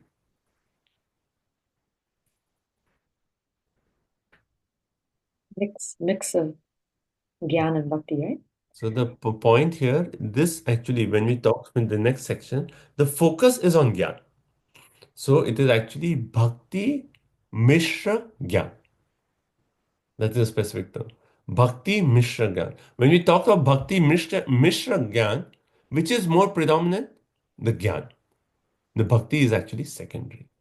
So here he's talking of Gyan is the main focus. When you say Bhakti Mishra Gyan, Gyan is the main, the secondary aspects are Bhakti and also Yoga. So Bhakti and Yoga are the secondary aspects, but the main is Gyan. So a person who is actually engaging in Gyan, even if he's engaged in Gyan, can he progress without Bhakti? No. Any process, can you progress without Bhakti? No. There has to be some Bhakti. Right? So Gyan, Bhakti Mishra Gyan, right? Not Gyan Mishra Bhakti. Because what's the difference between Gyan Mishra Bhakti and Bhakti Mishra Gyan? That's my question. Gnana Mishra Bhakti versus Bhakti Gnana Mishra. So when you talk of Bhakti Mishra Gyan, Gyan is predominant mixed with Bhakti. Okay. And we say Gyan Mishra Bhakti, Bhakti is predominant and Gyan is secondary aspect. So what are you mixing? See, the second word is the main thing. The first word is what you're mixing. Gyan Mishra Bhakti. Bhakti is main, you're mixing Gyan with it. Bhakti Mishra Gyan. Gyan is main, you're mixing Bhakti with it. So that is the point. So this verse is explaining. So this entire section is Bhakti Mishra Gyan. Gyan is predominant. Okay. But secondary aspect is Bhakti and also Yoga. So when you talk of Bhakti, what is it? Mat Katha Shravanena. Means he has to hear about Krishna. That is the Bhakti aspect. Yoga aspect is Yam Niyam, right? Secondary aspect. So Prabhupada explains, yoga is practiced in 8 stages: Yam, Niyam, Asan, Pranayam, Pratyahar, Dharana, Dhyan, Samadhi, right? And all these Yam, Niyam and Asan, they actually develop what? They actually help develop Shraddha. Because Shraddha is the main aspect main parameter to determine our bhakti. If someone has less Shraddha, is he a less advanced devotee? Yes or no? If someone has less Shraddha, is he a less advanced devotee? Yes. The bhakti is defined by our Shraddha. Right? The more Shraddha we have, the more advanced we are. So the point is here, by doing Yam, Niyam and Asan, one develops that Shraddha, that initial Shraddha. Hence this verse makes the Shraddhaya Anvita. Right? So it's that Shraddha. That can be attained through Yam, Niyam, Asan. Right? Now when Asan is done, everywhere people talk of Asan. Do they talk of Yam, Niyam? No. As soon as you talk of Yam Niyam, people will be like, there's other yoga studios around the corner. I will go there. Yam Niyam is what? Rules and regulations. No one wants to follow rules and regulations. They just want to do asana for good health. But who is concerned of Yam and Niyam? Right? So actually, Patanjali's yoga system, it defines Yam and Niyam as follows. Non-violence. So this is nice to know. If people ask like, okay, you're doing Astanga yoga. Do you know the first limb? Yam Niyam. They'll ask you, what is Yam Niyam? Here it says, Yam Niyam means non-violence, ahimsa, right? Truthfulness, abstention from stealing, third point, right? Absence of greed from possessions beyond one's need, and then continence. These are the 5 pillars of Yama. Non-violence, truthfulness, abstention from stealing, continence, and absence of greed from possessions beyond one's need. And then, so these are pillars of Yama. Yama, okay. Then what is Niyama? Cleanliness, contentment, religious zeal, self-study, and surrender of the self to the Supreme Self are Niyamas. Right? So 5 aspects of Yama and 5 aspects of Niyama. Right? So it's good to know because people may ask, okay, what is Yama and Niyama? So you can say these. Is it from the purport you're reading or? No. This is from Patanjali's Yoga Sutras. Oh, so for Yama, it's non-violence, truthfulness, absence from stealing, absence from greed, and then what was the other one? Continence. What does that mean? Continence. Let's look Like that. celibacy? Yeah. So while you are looking for, so we are learning about Bhakti Mishra Jnana. This is what it is. This verse is talking about. The continence is celibacy, yes. What? No, Is this verse is talking about Bhakti Mishra Jnana. Yeah, Bhakti Mishra Jnana. But also yoga is there as a secondary element. So Jnana is the focus, mixture of bhakti, mixture of yoga. See, when Gyan, what do we say? Gyan means you have to go and spend the whole time studying Shastras, mental speculation, philosophical speculation. And one cannot do that unless if one really wants to do that, he will use some elements of yoga because otherwise it's very difficult to control the mind. So hence he may do yama, niyama, asana because then the mind is more stable. Then so he'll mix that aspect also. Both in Jnana Yoga and Stanga Yoga, we need this. We need to follow Niyama. Dhyana, Sangha Yoga is same. Dhyana, Sangha Yoga is same. Yes. It starts off, what are the Ashta Anga, first and second is Yam Niyam. Yama Niyama. Okay. Thank you. You got those Yama? What was the other one? The other 5? Niyama is cleanliness, contentment, religious zeal, self-study. Cleanliness, contentment, religious zeal, and Contentment, self-study, self-study and surrender of the self to the Supreme Self. and surrender. That is Niyama. Okay. Prabhu, do you mind repeating one more time? I missed a few things. Cleanliness, contentment, religious zeal, self-study, and surrender of the self. Thank you. Okay. So Prabhupada in his purport also makes a point about how this verse says bhavena. Where in Bhagavad Gita do you hear this bhavena? Buddha Bhava Samanvitaha, right? Aham sarvasya pro mata sarvam pravartate iti matva bhajante ma buddha bhava samanvita, right? 10.8. So Prabhupada focuses on this. He says that bhavena is very important factor in practice of yoga. That bhava, and Prabhupada says that absorption in the thought of love, because Prabhupada is taking all the way, he's giving a devotional perspective to this whole verse. And he's saying the real purpose of yoga is to concentrate and control the mind and to be situated in faithful devotional service. Bhavena is a very important factor. One has to be absorbed in thought of love of Krishna. And then he makes a point. As we know Krishna, to that extent we'll become absorbed in Krishna. Is that true? As we know Krishna, to that extent we'll become absorbed to Krishna. Like just that point. Krishna is all attractive. Why are we not attracted to Krishna? Because we do not know Krishna. That's why how does Bhakti section start in Bhagavad Gita? Tashrunu. Hear about me. As soon as you hear about Krishna, you'll be like, oh, Krishna is so amazing. I just want to give my life to Krishna. Right? So, knowing Krishna implies that we are actually becoming more and more absorbed in Krishna. So, it is proportional because Krishna is so attractive. How can you know Krishna and not be attracted to Krishna? That's not possible. How can you know Krishna and not be, your mind not be absorbed in Krishna? That's not possible. Okay, then another word that Prabhupada focuses Satyena. He says Sridhar Swami explains Satyena as Nishkapatena, without duplicity. And Prabhupada actually explains, he makes a very interesting point. He says, see, actually the goal, what is the goal of Bhakti Mishra Gyan? This is what we are discussing. What is the goal of Jnana Yoga? See, the goal of Dhyana Yoga is what? To actually meditate on Paramatma in the heart. Goal of Jnana Yoga is what? Impersonal liberation. Right? The goal of Jnana Yoga is impersonal liberation. The goal of Dhyana Yoga is to meditate on Paramatma in the heart. The goal of Bhakti Yoga is love for Krishna. Right? Love for Krishna. So now Prabhupada is using that word Satyena, Nishkapatena, means to actually, Prabhupada in word to word, he explains that I am real. To actually know that Krishna is real, that is Satyena. And Nishkapatena, Prabhupada explains, without duplicity. He says, impersonalists, they are full of duplicity.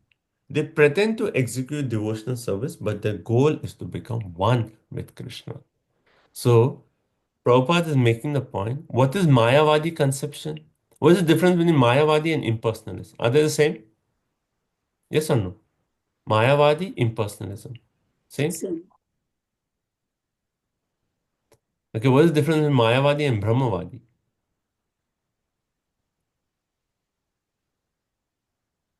See, Brahmavadi, right? Like we give the example, four Kumaras, they were Brahmavadi. In the sense of what? Their understanding is Brahman. Right? Brahma. But they know that Krishna is there, just that I don't have access to Krishna. I mean, the four Kumaras, we read the whole story, how they went to Vaikuntha.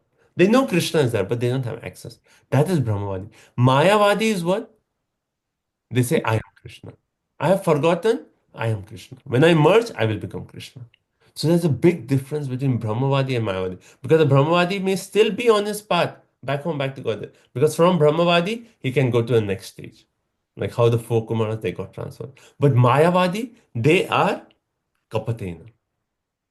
Right? Kapatena. They are duplicious. So hence Prabhupada makes a point that with that Mayavadi conception, where they consider that the Brahman in variegatedness has become Krishna. Brahman transformation has become Krishna. And we have to merge into Brahman, we have to become Krishna. With that understanding, with that offensive mentality, they cannot attain liberation. So point is made that Brahmavadi may attain liberation, but the Mayavadi will not attain liberation because he has that offensive mentality to Krishna. Hence, what does Lord Chaitanya Mahaprabhu say? Does he say Brahma? He says what? Mayavadi Krishna Aparadhi. Mayavadi Krishna Aparadhi. So if they are that offensive mentality, they cannot progress. They cannot even attain liberation. But Brahmavadis, they could probably, maybe. Yeah, understand the difference? So, So, Prabhuji, Prabhuji, the destination of Dhyan yogis is merging into the Dhyana yogi, Dhyan Dhyan, yes, Dhyan. is to actually meditate on super soul in the heart. Uh-huh. So when they come to the stage of samadhi, like in the Ashtanga, in Dhyana Yoga, Ashtanga, samadhi means seeing the Paramatma in the heart. That is Dhyana Yoga. So what is their destination? Where they go? So, see, yeah, that's a good question. So they meditate on the Paramatma, and then what happens? When they start meditating on the Paramatma, then they realize, oh, Paramatma is right there. And as their meditation grows, they actually say, I should serve the Paramatma. And that is the start of bhakti. So Dhyana yogi, they may get promoted to the higher planetary systems like Tapaloka, and there the meditation continues. They don't, it's not like, like Jnana yogis, they merge into impersonal Brahman. But Dhyana yogis, it is like a step, intermediate step, which will lead them to Bhakti Yoga. Right? So hence Guru Maharaj makes a point. As soon as you meditate on Paramatma in the heart, immediately you're like, oh, Paramatma is right there. I should do some seva. It's the natural nature of the jiva to do seva, and hence he wants to do seva to the Paramatma, and that begins the path of bhakti. But Gyan Yogi, they are different. Prabhu, isn't the example of Narad Muni and Dhruva, can be considered because both of them first saw Paramatma in him. And the immediate saw like ecstasy of spurt of seeing the Lord, and he disappeared, and then they came right in front. And then when he was standing in front, he fall down and offered prayers. And that's yeah. So yes, the point is like, yes, they actually were meditating on Paramatma, but they were not doing it through dhyana as such. They were doing it through bhakti. Because both Dhruva and Narada, their first, how did they start? Contact with devotee. So they were doing it through bhakti. So even in bhakti, it's not that, bhakti, in bhakti, we understand Krishna is in my heart as Paramatma. Krishna is in my heart as Paramatma. Let me meditate on him. So that's not against bhakti. That's also an aspect of bhakti. But when he's meditating, praying to Krishna in the heart, Om Namo Bhagavate Vasudevaya, then is actually one way meditating on Krishna in the heart, not the Paramatma feature. Prabhuji, you said that Mayavadis think that the Brahman in its variegated net becomes Krishna. And Yes. that's offensive. Yeah. Yeah, that's offensive. Because they say Krishna does not exist. See, just like what are we? Brahman in variegatedness have these different bodies. Right? We discussed this last time. A jiva, when he comes, he sees variety. This is all transformation of Brahman.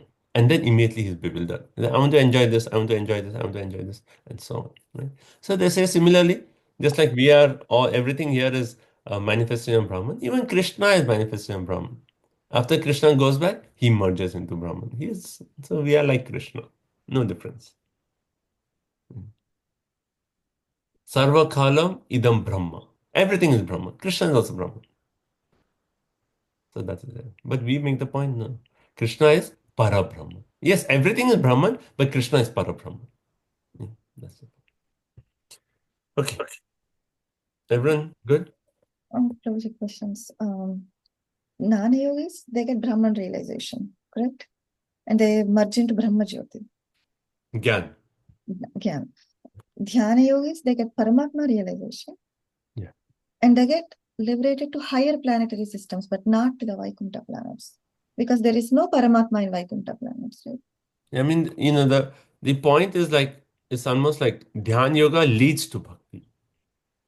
Leads to Bhakti, stepping stone. But they go to higher planetary systems. They may, or they may just from here itself transform to Bhakti. Oh, yeah, right. That is another possibility. Location is not important. I mentioned those because in the higher planetary system, they meditate on the Paramatma so that they can actually come to a point of bhakti. Bhagwan realization. Yeah. Thank you, Prabhu. Okay, text 7. Prabhuji, Yeah. Oh, sorry. Yeah, go. Prabhuji, like you mentioned, like the four Kumaras, they don't have access to Krishna, but they saw Krishna in personally, right? Like, how do we understand they don't have access? What does it mean? See, seeing Krishna is not a big deal. I mean, in the sense that even Duryodhana saw Krishna. Mm. Duryodhana saw Krishna. Did he really see Krishna? No, Mm. No. he never see Krishna.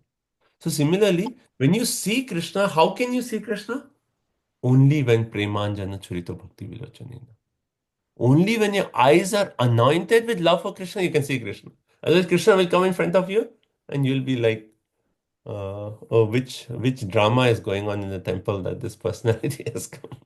It's the same thing when people come to the temple. If their eyes are not anointed with love, they will just see the statue. They will not see the deity. Exactly. Right? People come to temple, they'll say Radha Golokananda, they'll say, oh, marble statue. And that's why, sometimes I feel like so uncomfortable. People come, you're doing aarti, curtain open, and then curtain opens and they just stand. I mean, it's like, we cannot, it's like so hard to conceive. It's like, come on, it's like Krishna right here is coming and giving darshan. At least do pranam, like bow down. But if they don't know Krishna, they are not seeing Krishna, hence they don't bow down. Right? So even though the four Kumaras, they one way saw Krishna, but when did they really see Krishna?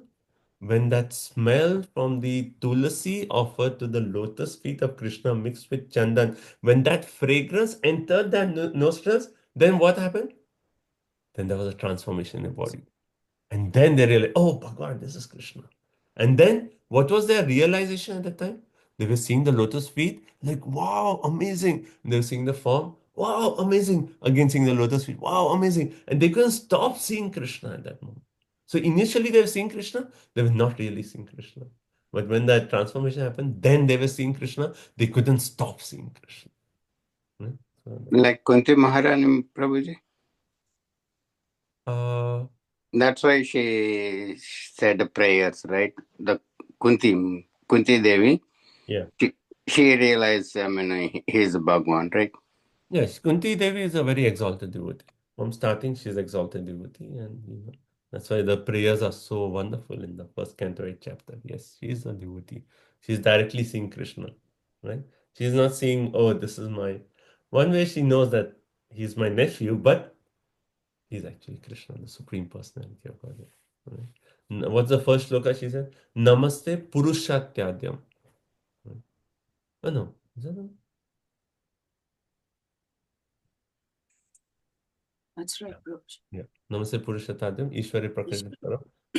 Alaksham Sarvabhutam Bhutanam Antarbahi. Prabhuji, I have one question. You said that Krishna also, goes back into Brahman? No. Krishna is eternal, right? Yes. No, Krishna does not go back in. The Mayavadi conception is Krishna emerges into Brahman. Okay. Yeah, thank you. That is their conception. Our conception is what? Brahmano hi pratishtham. I am the source of that Brahman. Krishna is saying that Brahman is my effulgence. The Yeah. light emanating from my body, that is Brahman. Yeah, now I got it. Thank you, Prabhuji. Source is Krishna. Okay, text 7. Let's go. I'm sorry for one more thing. Yeah. I'm a little confused because you said so Sankhya is Jnana, right? Sankhya. Sankhya, Yoga. yeah. Because you said the goal of the last chapter ended with Paramatma realization. You said the goal of Sankhya is to come to Paramatma, but then you also said the goal of Gyan is to merge into. So I didn't understand that. Yeah. So see, the point of Sankhya, it depends on how the person is practicing Sankhya. See, Sankhya can also be atheistic Sankhya. Whenever Prabhupada in his class, he talks about Sankhya, he says there are two Kapilas who are teaching Sankhya. One is atheistic Kapila Sankhya and one is Devahuti Putra Kapila Sankhya. So Sankhya, one can analyze all the elements and come to 23 elements and maybe say 24th as time. or 24 plus 5, 25, and just say, okay, this is everything. And that is atheistic. Now, the next level of Sankhya is someone may come and say, okay, everything here is matter. There is a source of everything. I am different from this matter. Hence, okay, I am different from this matter. Hence, my goal is to merge into the spiritual existence. Aham Brahmasmi. That is the goal, right? So that is also can be the conclusion. And normally for Gyan and Sankhya, that is the conclusion. But here, what is Kapila Muni teaching? He is teaching Sankhya that leads to Bhakti.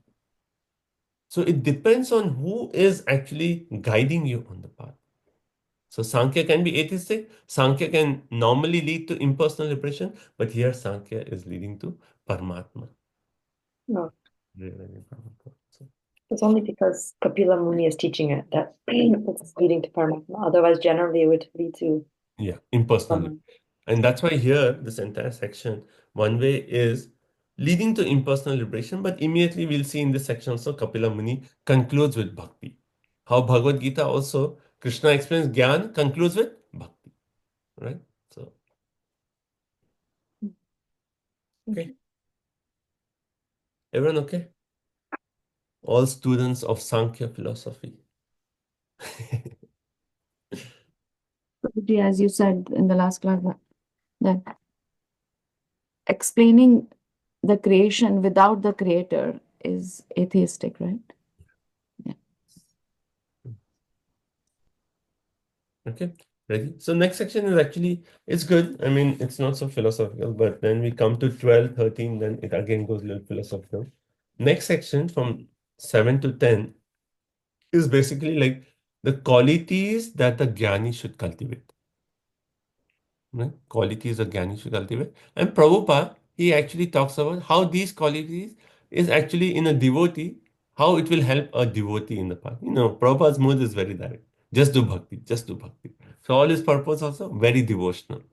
You know, he's not focusing so much on these qualities for Jnanis. He's focusing on these qualities for devotees.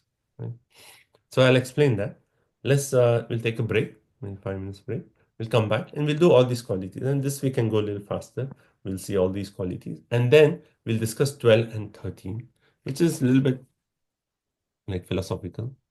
And then, yeah, the ending of this chapter is nice where it talks of how Kapila talks of again Tivra Bhakti. So 21st onwards, again that is Tivra Bhakti. Okay, everyone okay? Let's take a 5 minutes break.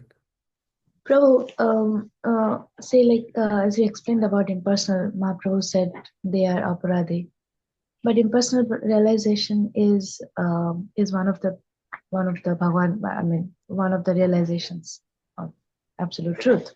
Or Brahmavadi, not Mayavadi. Because Mayavadi, that conception itself is like from starting, it is wrong. Because see, our starting conception is what? I am servant of Krishna. Mayavadi starting conception is what? I am God. Bhagwan. I am Bhagavan. And that is the big flaw of Mayavadi, because we have that tendency to lord it over material nature, and this philosophy is saying, yes, yes, you can do it. That itself is the biggest flaw of Mayavadi.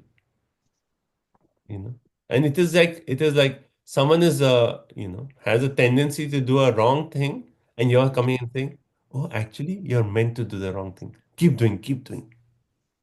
That's just taking more and worse in the wrong direction. So that's why in one of the purpose in Bhagavad Gita, Prabhupada makes the point that Mayavadi, okay, so a jiva is there. Anything like even if someone does karma yoga or does charity work or something, it is at least one step closer towards higher. Mayavadi is what? Jiva is here. Mayavadi is taking the jiva down. Negative. He's taking away from Krishna. Because that false ego is like no more and more fat. Yes, yes, you are the master. Actually, you are God. You forgot you are God. Just meditate that you are God now. I am Krishna. I am Krishna. That's a flaw of Mayavadi. That's why Prabhupada so heavy. These rascals and like Prabhupada so heavy on these because it's taking the jiva away from Krishna. How can a devotee tolerate any philosophy which is taking a jiva away from Krishna in such a way that the initial conception itself is like the worst thing for a jiva? You know? And that's why, like, we have to be so strong against Mayavadis, because they're like, I mean, we are not against them, but we are against their philosophy. Strongly against their philosophy. So, Prabhu, is Mayavad and impersonal Brahman, impersonalists, the same? You can say impersonalists are two kinds, Brahmavadi, Mayavadi. Okay. Brahmavadi are okay, positive, they are trying to realize Brahman. But impersonalists can also be Mayavadi in the sense that their goal is, I am Krishna. And what about the monoists? Noneless? Monoism? Whiteism. What? Whiteism, like Buddhism and all, the concept is more of like, see, what our concept, we say what we study today. The problem is what? Is the problem desire is the root cause of problem? Actually, it is false ego is the root cause of problem, or ignorance. That we misidentify, that is a problem. What do voidists say? Voidists say the root problem is desire. Hence, you should become what? Desireless. We say we cannot never become desireless. Problem is wrong. False ego. The problem is ahankar, or one way we can say avidya. Avidya is the cause. Like Nectar of Devotion, how does it start off? It says avidya is the real cause, the root cause. And because of avidya comes what? Prarabdha, aprarabdha, kuta, bija. Everyone knows Nectar of Devotion. Right? What is the root cause? Avidya. Buddhists say, what is the root cause? Desire. Hence, give up desire. But we don't accept that. We can never become desireless. We say our root cause is avidya.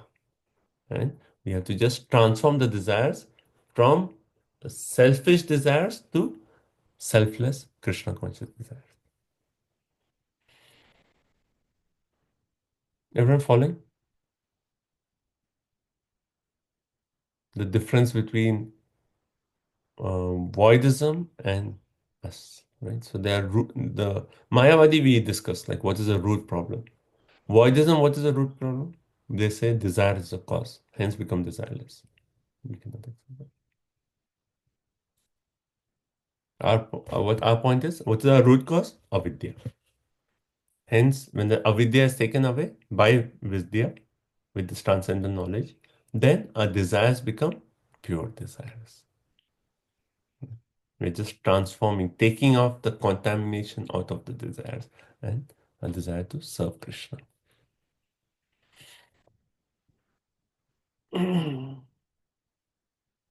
Okay, everyone ready to enter the school of Sankhya?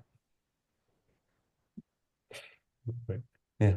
I also heard that the Mayavadis, their goal is to become one, and that for Shunyavadis, the goal is to become zero. So Desireless means zero. Zero, everything's zero. Like you have a boil on your leg, instead of taking out the boil, you just kill the body, like just get rid of everything. Like Yeah.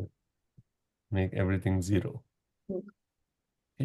The zero even after the body, bro. Like what will happen? There is no soul. no existence, right? I mean, it's just a black hole, probably. You just have to merge into that. It's like there's nothing actually. The conception that is something, that is Maya. Their conception is a conception that is something in Maya. So just void, everything void. Like that. Anyway. Even if it is black. What? I'm saying even if it is black hole, that means black hole exists, right? Yeah. I just mentioned black hole because that's as they say. So nothing, from nothing, everything came. That's how they say. Kind of that voidist mentality. They say the problem is variety. Because there's so much variety, you are distracted. Right? Hence, give up the variety. Give up all your desires. Then where there's no desire, no mentality. Like one disciple went to a Buddhist teacher. He said, I want to be happy. So what did the Buddhist teacher say? Right? One is take away that want, desire. Right? Take away desire. Then take away I. What is left? Happiness. You're happy. Yeah, I want to be happy, right? Take away the want, take away the desire, take away I. What is left? Happiness. You're happy. Right. That's the point. Okay, let's take a break. Let's come back at 9 o'clock. Thank you so much. Bhagavatam ki jai.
Hare Krishna, Krishna Krishna, Hare Hare, Hare Rama, Rama Rama, Hare Hare. Okay, so let's continue. Now we can go a little faster. It's like all the qualities, and and we have discussed like you'll see the qualities like Anyway, let's start. So text 7. Text 7. Sarvabhuta samatvena nirvairena prasangataha brahmacharyena monena swadharmena pariyasa. Hare Krishna. In executing devotional service, one has to see every living entity equally, without enmity towards anyone, yet without intimate connections with anyone. One has to observe celibacy, be grave, and execute his eternal activities, offering the results to the Supreme Personality of Godhead. Okay.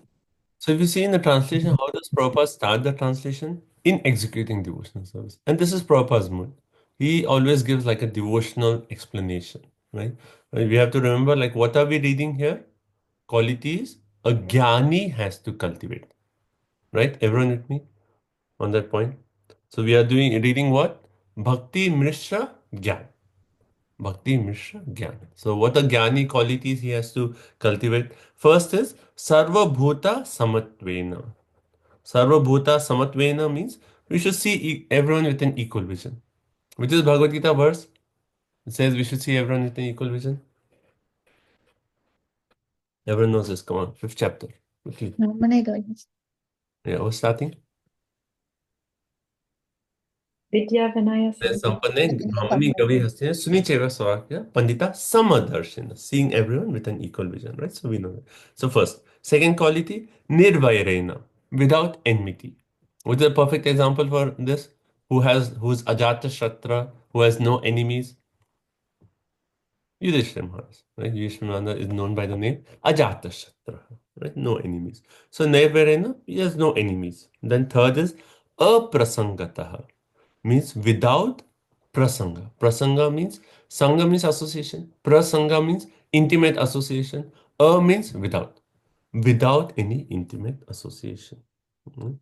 So Prabhupada in his purport, because he's giving a devotional explanation, he says that a devotee should mix intimately only with other devotees, not with non-devotees. Right? Then, so that's 3. Sarvabhuta Samatvena, Vairena, second one. Third is Aprasangata, without intimate. Fourth is Brahmacharyana, celibacy. Right? You should observe celibacy. Then fifth is Maunena, silence. What is silence for a devotee? See, for a jnani, silence is actual silence. Because he has to do that mental, that philosophical speculation. He has to really like try to understand, okay, Sankhya, how does it work? Da, da, da. So he has to really like, don't talk, just focus. What is Maunena for a devotee? Silence? Talk only Krishna topics. Talk only Krishna, right? Talk only Krishna. So Prabhupada makes the point. Be grave, no nonsense. Very enthusiastic to talk about Krishna. Right? Then next quality is Swadharmena Baliyasa, offering the result of one's occupation to Krishna, Swadharma, right? So basically the point here, see how in even Gyan Yoga, there is an aspect of bhakti. What was the previous aspect we read? One has to hear about Krishna. Here, what is the aspect? One has to offer one results activities to Krishna, right? So we see the aspect of bhakti in the process of Gyan. Okay, text 8. Text 8. Yadrichayopalabdhena santushto mitabhun munihi vivikta sharana shanto maitra karuna atmavan. For his income, a devotee should be satisfied with what he earns without great difficulty. He should not eat more than what is necessary. He should live in a secluded place and always be thoughtful, peaceful, friendly, compassionate, and self-realized. Hare Krishna. Okay. So, what is the first one? Yadrichaya. What is Yadrichaya? We have seen this word actually, it comes few places in Bhagavatam. Yadrisha means without difficulty. Or another way, Yadrisha, if you see in other shlokas, is explained as just by chance. In the sense of like, Yadrisha, one day it just happened. So the point here is Yadrichaya upalabhena. Right? So whatever comes of its own accord, just be satisfied. Right? You're getting whatever you're getting, be satisfied. Santushta. Santushta, even Bhagavad Gita makes a point. What's the quality of a spiritual person? Tushtaha. He's satisfied with it. Right? So the quality, jnana has to develop. Then whatever comes, just be satisfied. You're getting a little bit, be satisfied. You're getting a lot, be satisfied. Right? Mitha book. Eat little. Right? Eat only as much to keep body and soul together, just for the purpose of maintenance. That is a jnani. I'm not a Gyani, okay? I enjoy nice Sunday feast prasadam. So eat little, like just eat, keep boring. So Muni, thoughtful. In one of the purports of Bhagavad Gita, what does Prabhupada say? A person is not a Muni unless he disagrees with another person. So what is a Gyani? What is their role? See, they are speculating, and then with another Muni, the only time they'll talk is when they'll say, "Oh, you're saying this, but this is wrong. I will say this." Like how Lord Chaitanya Mahaprabhu, as Nimai Pandit used to do, he used to go everywhere and he used to say, "Okay, ask a question," and the person would reply. Then Lord Chaitanya Mahaprabhu would easily defeat that. Then defeat that person what he said, and then the person will be like, "Oh yeah, what you said is correct." And then Lord Nimai Pandit will he'll defeat what he said. He said, "How can you say that is correct?" And then he'll defeat. So the role of a Muni is to actually do that. Right? And hence he's thoughtful. He's always like, okay, how can I defeat this? How can I defeat this? How can I say, okay, matter is not life. Where is life? Where is life? He's always in that mode of thoughtful. Okay. For devotee, what is Muni? He should always be thinking, how can I better serve the Supreme Personality of Godhead? That is his only anxiety, Prabhupada says. Only anxiety for a devotee is, how can I improve my service to Krishna? Right? How Vaisheshika Prabhu has his motto. What is his motto? ABS. ABS, everyone knows? ABS. Always better service. That's our motto. Always better service. Right? How Walmart has always lower prices, but it's never low. It always keeps increasing. But what is our motto? Always better service. ABS, ABS, ABS, right? So the anxiety, a devotee is thoughtful. How can I ABS, right? Or in the better service. The next point is Vivikta Sharanaha. Actually, a Muni should live in a secluded place.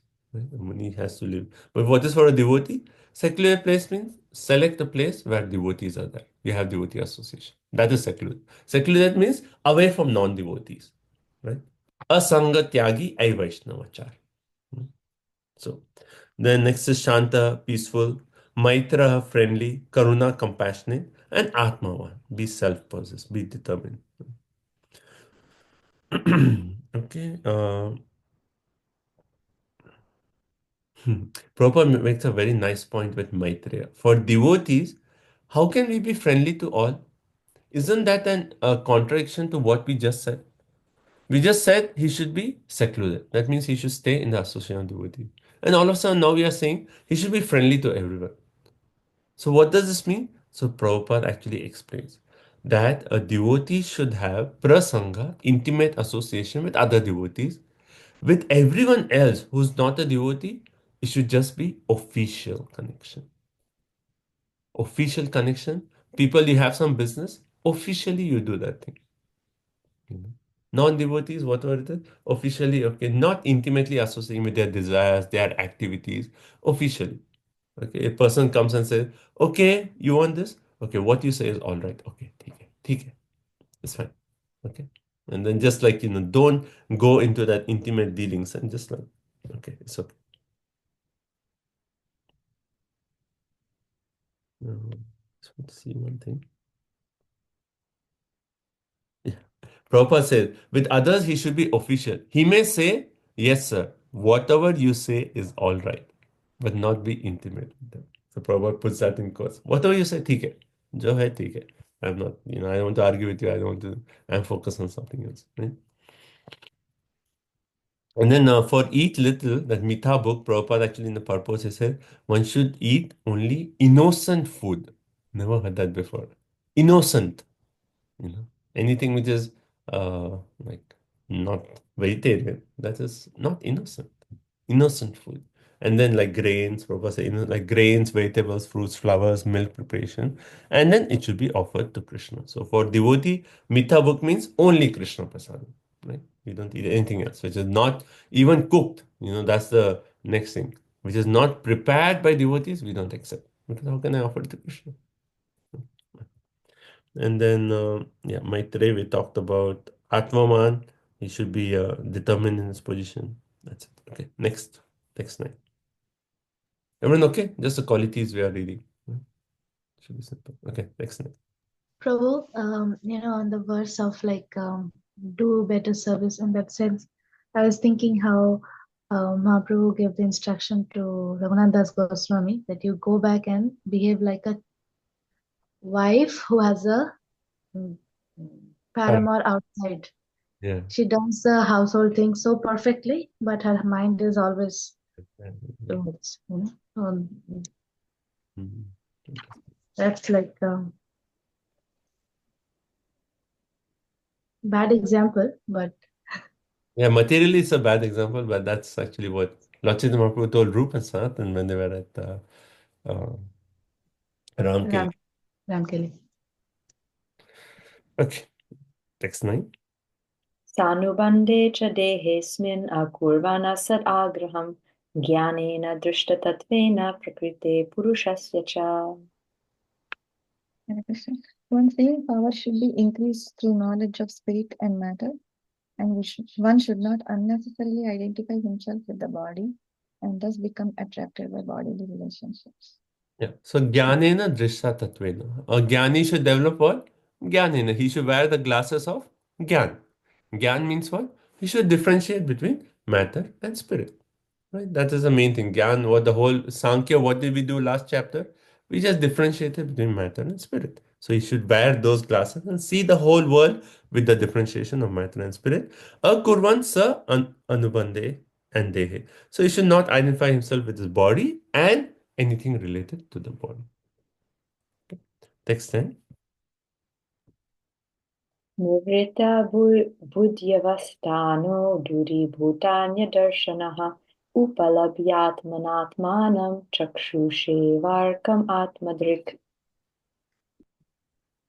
One should be situated in the transcendental position beyond the stages of material consciousness and should be aloof from all other conception of life. Thus, realizing freedom from false ego, one should see his own self just as he sees the sun in the sky. That's an interesting point. So, Nivriti Buddhi Avasthana. He should transcend stages of material consciousness. What is material consciousness? We already discussed in the first shloka. What is that? Jagriti, Swapna, Shushupti. He should actually rise above these three stages. Then, Duri Bhuta Anya Darshana. Should be away from all other conceptions of life. Anya Darshana.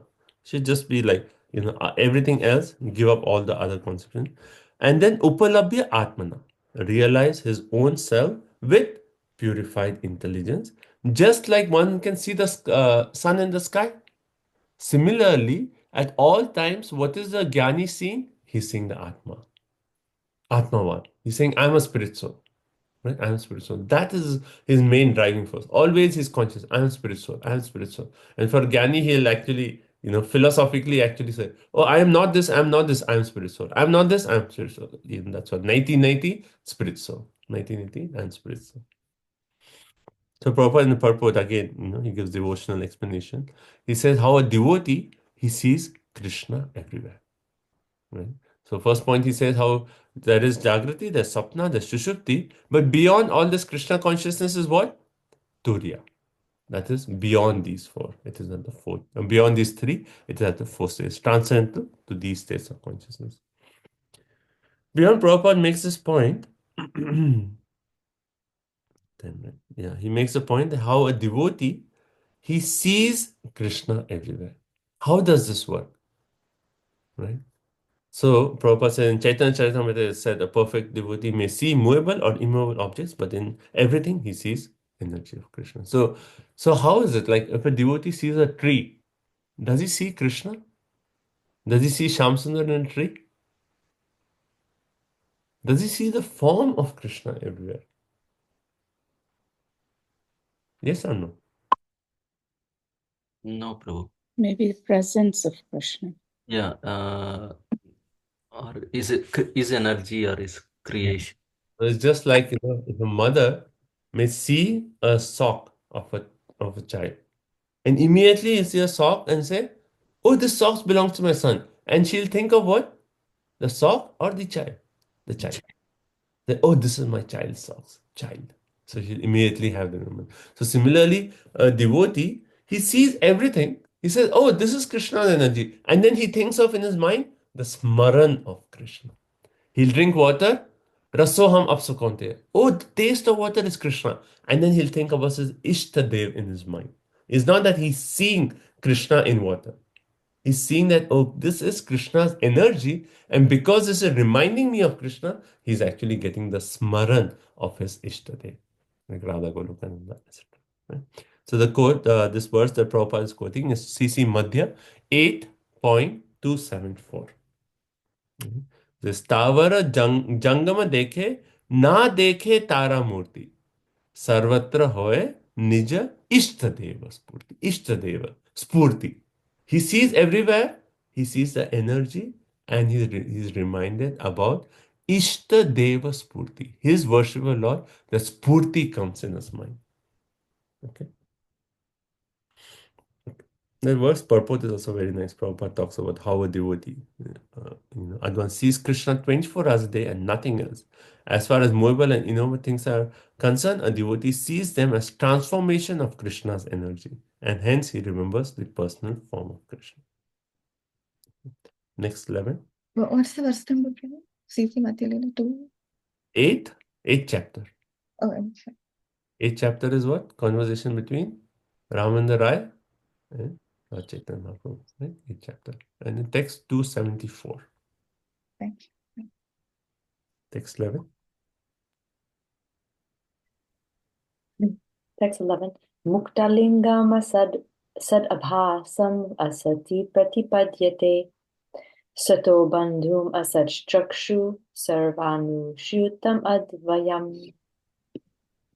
The liberated soul realizes the absolute personality of Godhead, who is transcendental and who is manifest as a reflection even in the false ego. He is the support of the material cause and he enters into everything. He is absolute, one without a second, and he is the eyes of the illusory energy. So up to this point, there are actually 18 qualities that a Jnani should cultivate. You can see Subodhini gives the whole list of 18 qualities. Now, having cultivated those 18 qualities, what is the result?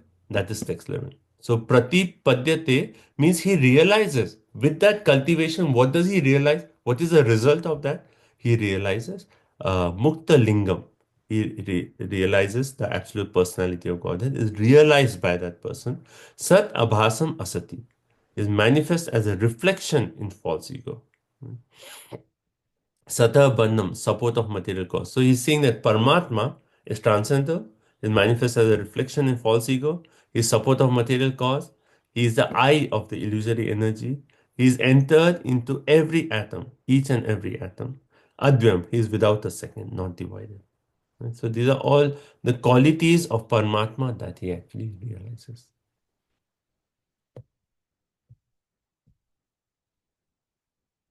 Okay? Everyone following? So 5 qualities you can see even Subodhini talks about. Asati Sat Abhasam, manifests as a reflection even in false ego. Sato Bandham, the cause of Prakriti. Asat Chakshu, the revealer of material elements. Sarvanusyutam, pervading everything. And Advayam, one without a second.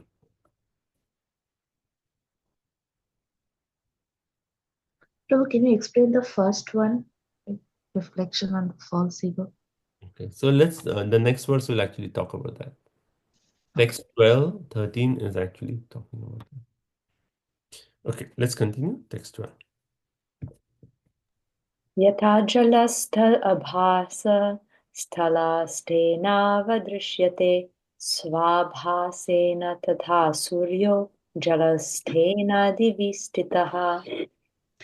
The presence of the Supreme Lord can be realized just as the sun is realized, first as a reflection on water, and again as a second reflection on the wall of a room, although the sun itself is situated in the sky.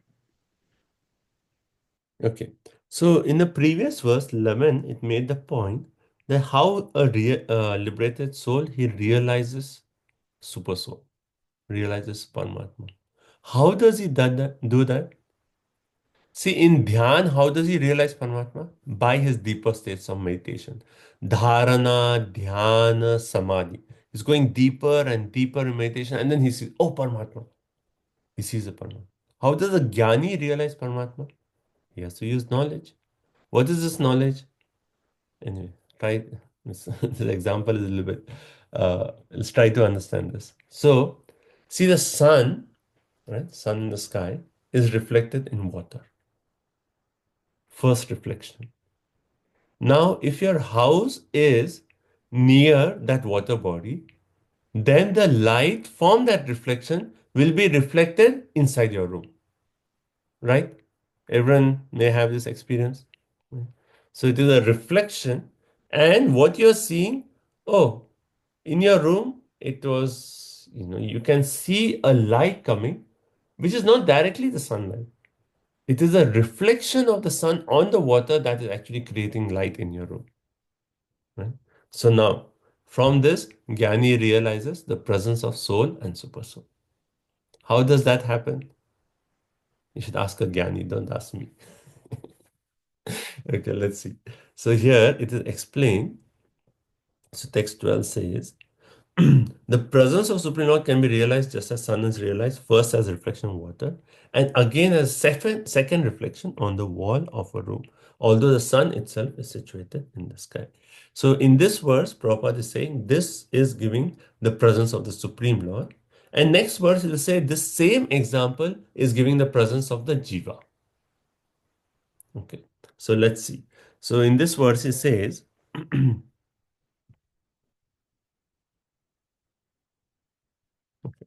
so when the reflection of sun in water without disturbance appears on a clean wall, so a person is sitting inside the room, and on a clean wall he sees the reflection. He asks, where is this reflection coming from? And the answer is reflection of the bright sun in the still water is reflected on my wall. So it's reflection, and that reflection is called in. And where does the reflection on the water come from? The sun shining in the sky. Right? So reflection of the reflection he's getting is actually he's realizing the right. So how do you understand the, okay, let's do Jiva first. That's maybe easier. So the pure Jiva, first is the pure Jiva, we said he's like the sun, right? The first verse of this chapter. He's like the sun. But how is he contact with the material nature? Just because of his ahankar, right? He's influenced by the ahankar. When because of the ahankar, he misidentifies. So that misidentification is the first reflection. Right? The sun is identifying with the water and saying, oh, I am changing. I'm becoming long, I'm becoming small. Right? Where is the sun becoming? No. So first reflection is that. Then that because of that reflection, that same reflection is reflected in our body, senses, and mind. What does that mean? See, based on our false ego, based on that, we are identifying, oh, this is my mind, this is my senses. So it is because of that false ego that we are identifying with our senses. So it is a reflection of that reflection.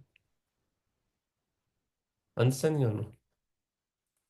Right? So first reflection is that false ego. Second reflection is because of the false ego, we are identifying with body, mind, senses. If there was no false ego, if the sun was not reflecting on a water body, it was falling on a land, then you will not see any other reflection. Right?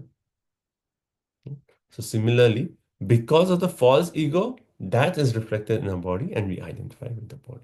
So what does a Jnani do? He actually understands, oh, I am present, I am identifying with the body. First, because I actually identified with something who I'm not. And because of the misidentification, no, I'm identifying with the body. That means I am actually beyond all this. I am not this reflection on the wall. I'm not the reflection in water. I am actually like the sun, untouched by all this. Okay. So this actually next shloka is actually about this jiva. This shloka, Prabhupada says, the presence of the Lord is actually indicated. So how does a Jnani understand the presence of the Lord? He says, Prabhu, can you please slow down? We need to write down the notes. Okay. Slow down. Okay, you got the jiva aspect. I mean, jiva aspect is the next verse, so we'll talk about jiva.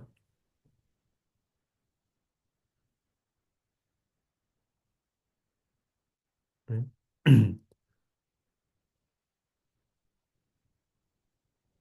So should we go to the presence of Lord from this?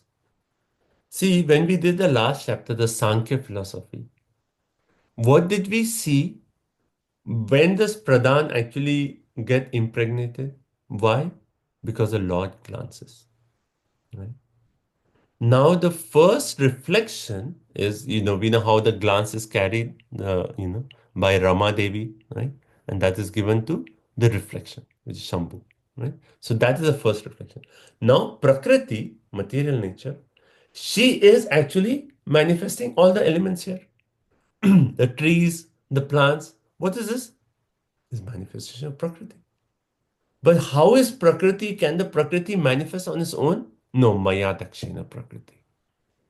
So the reflection of that glance, which has appeared as Prakriti, is now reflecting as everything around us. So all these 24 elements is actually the reflection of that original reflection, which is Lord. Right?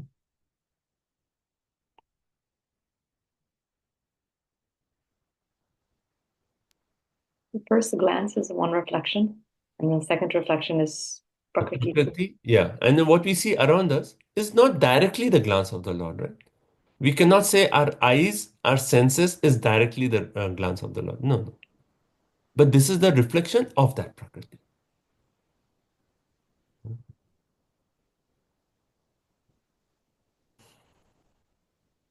So, Prabhuji, the glance is Shambhu, the reflection of the glance is Prakriti.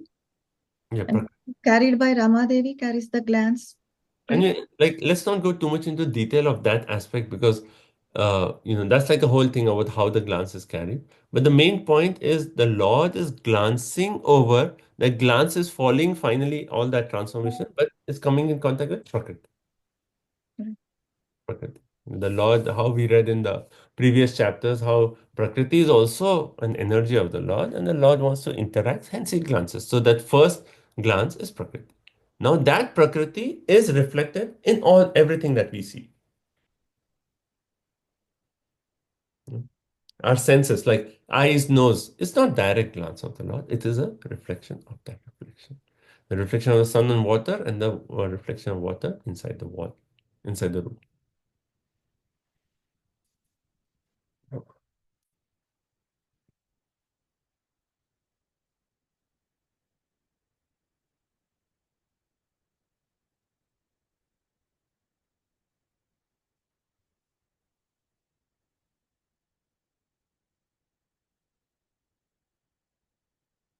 Okay, so next verse I've already explained. 13 is basically we talked about presence of the Lord. Now presence of Jiva, we already mentioned that, right? So false ego, and then false ego is reflected, right, in the body senses. So the next verse is exactly that, which I already explained. Go ahead, 13.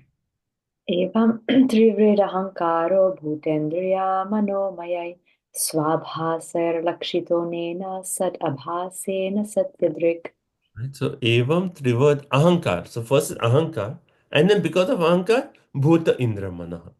The second. Okay. Translation? Pratana Mataji, are you able to read? Yes, Mataji. The self-realized soul is thus reflected first in the threefold ego and then in the body, senses, and mind. So, Prabhupada in the purport talks about a rose example.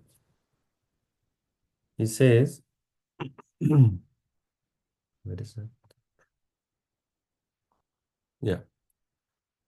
So, a conditioned soul, I'm just going to read this from second paragraph, like third line. A conditioned soul sees a very beautiful rose and he thinks that this nice aromatic flower should be used for his own sense gratification. This is one kind of vision. He sees a nice rose, he's like, ah, so nice, I want to enjoy.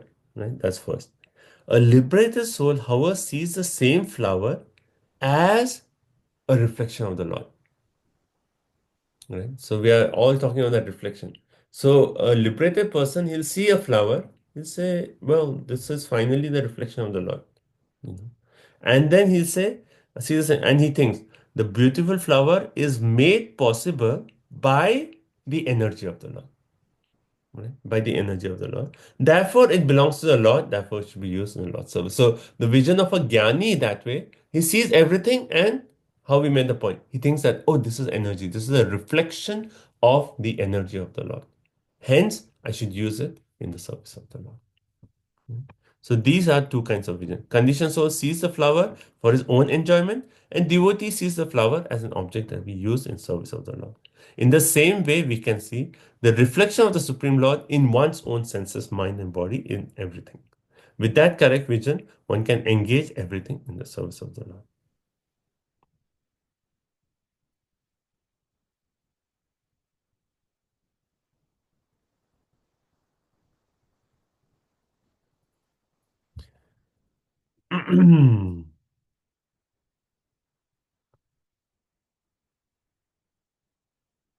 Everyone understand reflection of reflection? Reflection. Prabhu, if the jnani is supposed to be virakta, right? Completely detached from the material world. So when he sees the flower, he knows that it is energy of the Lord, and that's it for him, right? He does not like a devotee is a third degree, like step ahead, take the flower and put it in the lotus feet. But so Jnani, he just appreciates the material nature and that's it, right? So there is no service. Yeah, these two verses are making the point. He sees it and he understands, oh, Lord is there. Because see, both these verses are saying by seeing everything, he is actually realizing the presence of the Jiva and the presence of the Lord. So you see the flower and say, oh, this is reflection of that creator. Now, who is that creator? How does it look? Is Shamsundar Krishna? That is not yet there. But just that, yes, the Lord's energy. Appreciates the fact And mostly like he'll come to Paramatma that because of that the based supreme on authority or yeah. um, Because last chapter we ended with the point of Paramatma. So he'll say, okay, if continue that flow, he'll say, oh, this is coming from Paramatma. This is a reflection of the energy of Paramatma.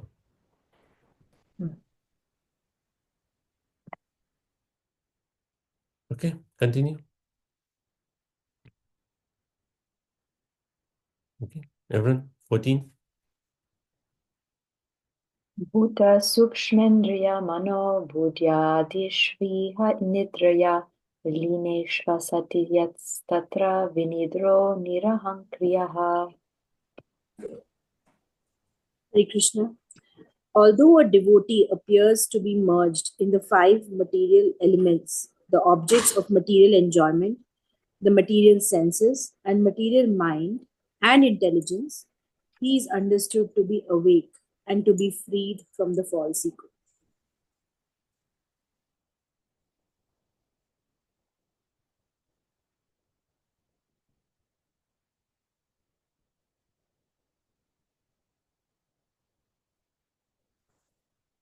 Okay. So here, basically in this verse, so see what is the connection between the previous section and this section, right? So Vishwanath Chakravarti Thakur explains this connection. He says, okay, the Jnani, he has realized the Paramatma, and he understood like, well, there's the Atma, and hence I can realize the Paramatma. So Jnani with some bhakti, he's realized this. But the question is, how can we show that the Jiva is separate from Ahankar? Just like I can see eyes and ears, how can I see that the Jiva is separate from Ahankar? See, previous verse, it made what?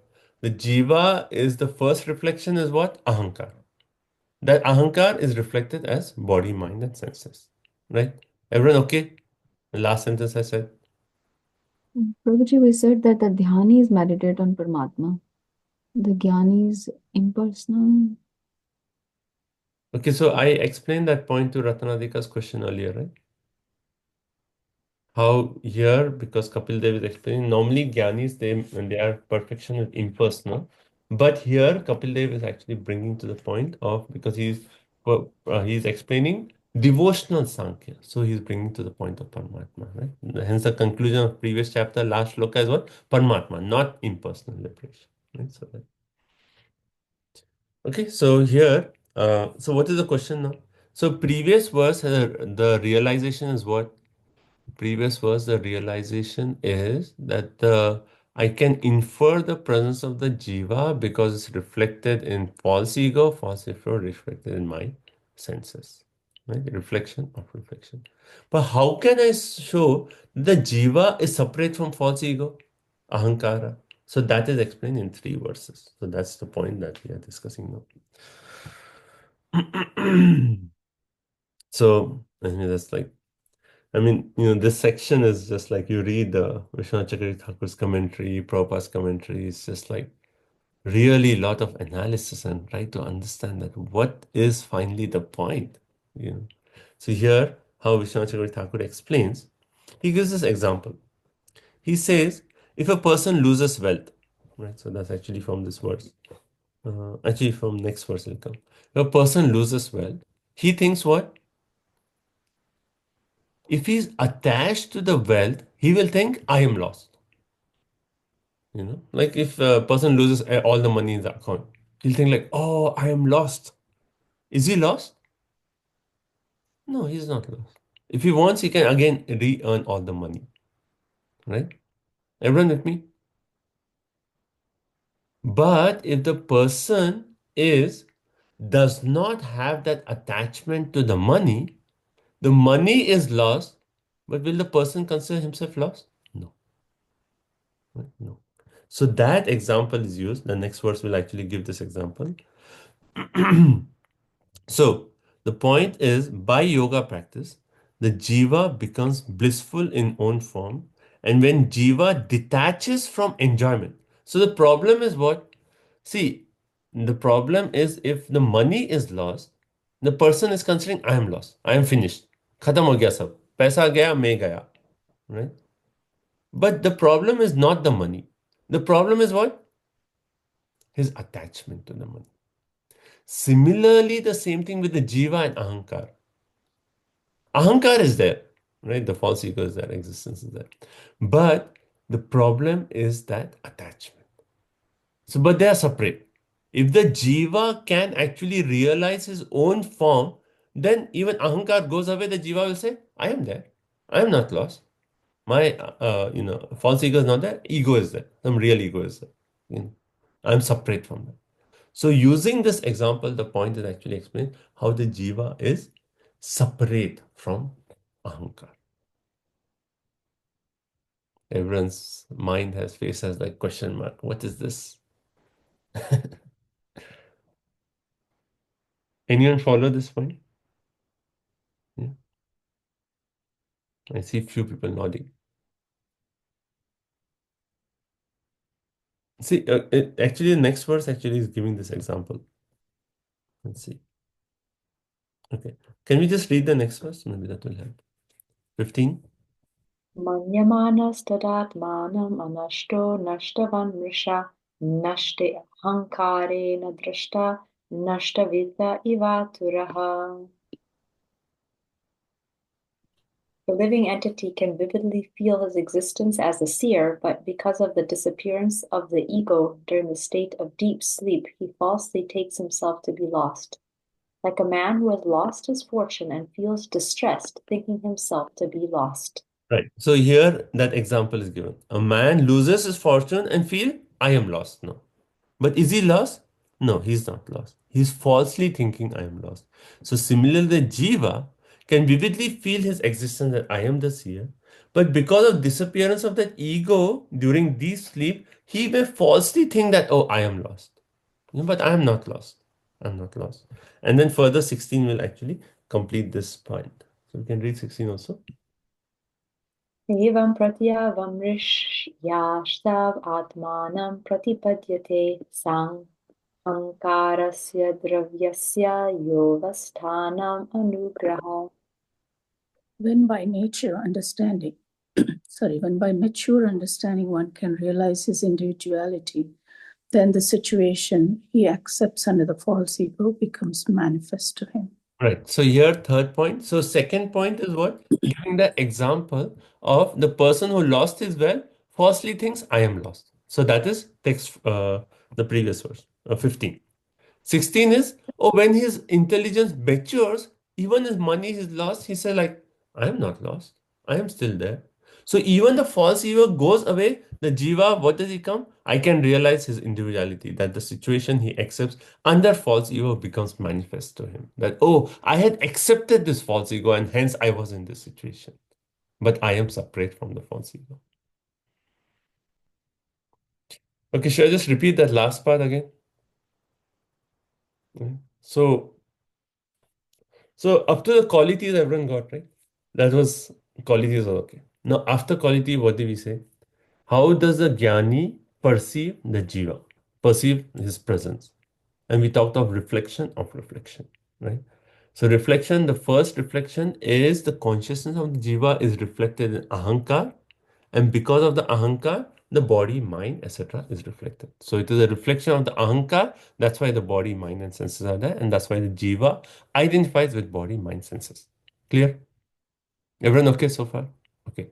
Now we made the point that the first reflection is that the jiva has identified that reflection is the jiva's reflection into false ego, ahankar. Now, like it's just like the sun is reflected. Can you separate the reflection from the sun? I mean, if there's no water body, then yes. But as soon as there's water body, reflection. Right? Everyone with me? Right? It's only when there is water body. So here water body is like the material nature. When there is material nature, immediately the jiva is reflected there. Right? So similarly, the point here. Right? So, but if the reflection goes away, does the sun exist? Yes. So that is the point that's being explained here. That the false ego, even when it is taken away, the jiva still exists. It's not that the jiva is now over. And people make this point, and Prabhupada explains that in Mayavadi, what they say, false ego is gone, that means khatam. That's it, jiva is over. The problem is false ego. That same like voidism. I want happiness. Take away the want, take away the I, what is left? Happiness. Like that. But that's not the concept. So Prabhupada explains in this purpose. That's why he talks of Mayavadi here. Even if false ego is actually taken away, the jiva with mature understanding will understand that I can exist even when the false ego is taken away. Because that false ego is just a reflection. Right? And if there's no water body, the sun has no reflection. But sun still exists. Sun rays are still there. Right? So that's basically these shlokas.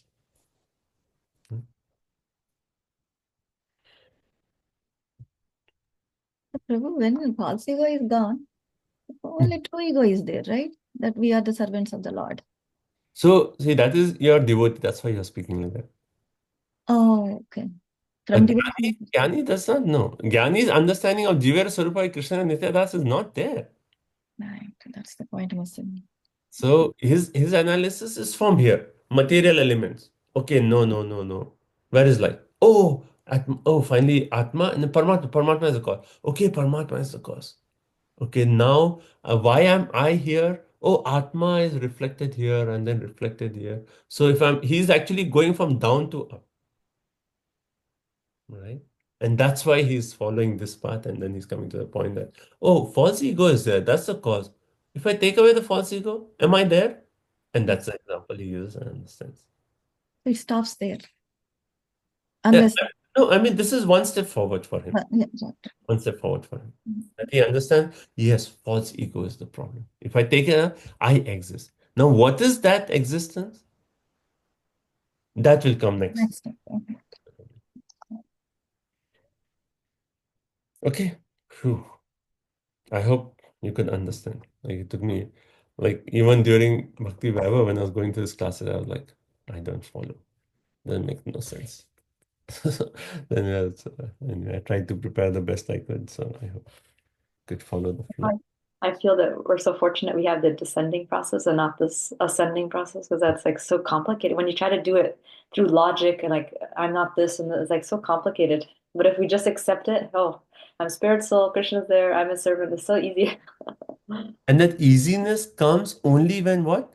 You get a drop of mercy from a pure devotee. Oh. Otherwise, there is no chance. So that's why it says Bhagyavan, Kono Bhagyavan Jiva. First of all, devotees themselves are so rare. And then a soul coming in contact with devotee, even rare. And those who are Bhagyavan, then they can actually say, oh, all this Gyan, Yoga, all that process, there comes a point of understanding that I'm servant of Krishna. And by that mercy of devotee, I'm getting that. I am so fortunate. And immediately the devotee actually feels, or the person actually feels, oh, this devotee, I feel grateful. I want to serve devotees. I want to be with them. And that's how the bhakti, that Shraddha, initial Shraddha, what does it actually explain? That Shraddha in bhakti is developing an appreciation for that devotee. That is the Shraddha. I mean, even practically in our Krishna conscious journey, someone came and told us, you should read Prabhupada's books, why human form of life is meant for something higher. And immediately what? There was some level of appreciation. Yes, no one speaks like this. This person is speaking. And it's not out of, getting my money he's speaking. He's just giving me out of, thinking of well about me. He just wants to share wisdom. And immediately we appreciate. And that's the first Shraddha, right? So it is the devotee by which we can actually get this process. So, this whole analysis, why is it there in Srimad Bhagavatam? Because it helps us, well, certainly we need to understand Sankhya, but for devotees, it gets a deeper appreciation for a devotee of Krishna, a deeper appreciation for the path of bhakti. And now, after studying all this, you appreciate that how Jnani go through all that, and still they have not come to the point of the first step that we have achieved in bhakti. Then you feel, oh, bhakti is so amazing. And that amazing thing has been created only by a mercy of a bhakta. Who is that bhakta? Let me serve him. Let me always be in that association. Okay. Any final points before we stop? Prabhu, but then this is like, what we have stopped here is a very unstable, like the mind, like, when Ahankar is gone, what am I? So the next part is very, needs, I hope. Yeah. So see, that's a good point, because next part he says, okay, after Ahankar is gone, how will the real ego develop? Only through bhakti. And then immediately, now Kapil Dev, next section, last section, he'll talk of Tivra Bhaktya Chiram. That's shloka number 21. Because how will that real ego come? Jivera Swarupa Krishnera Nityadas. Only through bhakti. So how we have shown the Jnani step by step coming, understanding false ego is a problem. If taken, then that I am still there. So what is I am there means what? What is my real identity? And then bhakti. And then he'll. So that means, Prabhu, those who are actually in this Gyan process, for them, because they have, as Satyantika Mataji already explained, that it is already down up approach. It is so mind-boggling. So a person, say like, who has been doing Jnani, and then when they actually get, say like a real mercy fruit of, then that person would be like, no, wow, like after such a tribulation, of understanding Sankhya, Dhyana, Yama, Niyama, oh my God, come to that point of bhakti. And that's why what does seventh chapter say? Bahunam janmanam ante jnanavan mam prapadite. After so many lives of this speculation, a jnani will come to the point of devotion. Bahunam janmanam. We don't know how many lifetimes. Maybe someone on this call, perform Gyan in the Gyan process in previous lifetimes and you got Sukriti, and then this time you're like, okay, Metta devotee. Who knows? Who knows what is our part? Okay. Okay, should stop here. Everyone okay? Right, we are happy we are in the Bhakti school, not Sankhya school, right? Yes, Prabhupada. We are so fortunate to be in bhakti and we are performing it joyfully without all these mess. Without all these. But we get so much appreciation for bhakti when we read these sections. How Yeah. much they have to come? They speculate. And now I hope you can appreciate that, what is this process of Sankhya in detail. So last chapter and this chapter, they are the core chapters of Sankhya in the entire Bhagavatam. And then later on, also like in Uddhav Gita, there is some section, but this is like really getting down. Hare Krishna Prabhuji, I have a question. You mentioned, can you hear me? Yes. I was wondering, like you gave the story about the king and the snake poison. I was wondering, is it bad to blame others? For sometimes I do that because just to protect myself, I blame. I mean, I'm not blaming somebody. I said, oh, it's not my fault. It's because this happened. Like in a way, I'm blaming another person because they are the cause of that problem. So is it bad, Prabhuji? Like there is one aspect of it where we are recognizing that this person is doing so and so to me. Usually I do that at we have work. to recognize. But now, if you are going around and saying, "Oh, this person is so bad," you know what he did? This person. That is actually what we do. So for like protecting ourselves, we can just we can for explain our the safety. situation. We can explain the situation. Okay, that is not bad. What To was protect ourselves, we are explaining the situation, and that is not blaming others, right? I mean, your motivation is important. But if you are just, seeking help and you are actually saying, okay, this person, and then what do? Do we actually go around and blaspheme the person? No. We just say, I'm going to maintain a distance from this. Right. Not good sangha for me, I'm going to maintain a distance. That we do in bhakti. It's not favorable for my mind, for my Krishna consciousness, I'm maintaining. Thank you. But recognizing is important because there's Kali Yuga and we can get all these negative things from any side. So we have to be always conscious and recognize what is affecting my mind, what is actually taking me away from Krishna. Maintenance. Asatsanga tyagi Vaishnavachar. First definition Lord Chaitanya Mahaprabhu gave for a Vaishnava is asat sanga tyagi. Give up that association which is actually not favorable. Right? So if you have to give that up, first of all, you have to recognize what is not favorable. So recognition. Can I ask an extension to that? So like, you want to protect yourself. You are in a situation with group of people. You want to protect yourself, and you identify the cause. Like, what's the root cause? So in that situation, just to protect yourself, putting burden on others. Okay, let that other person deal with the situation and going away, like keeping quiet. Is that correct? So the question is There are like three people. oh yeah, A is doing something to B, you're seeing it. Right, you can see that, but you want to protect yourself and leaving the burden on the other person. Let them deal with it. I want to protect myself. I don't want to blame anybody. I just keep quiet and save myself, protect myself. Is that correct situation? It depends on your position.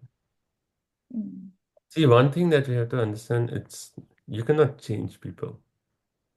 Right. It's like, how can we change people?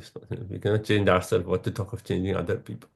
No, we are not changing. Right? So the point I'm saying is again here also, depending on the position, maybe that if A is doing something bad to B, you may make B aware that, this is actually, I'm seeing that this is negative for you.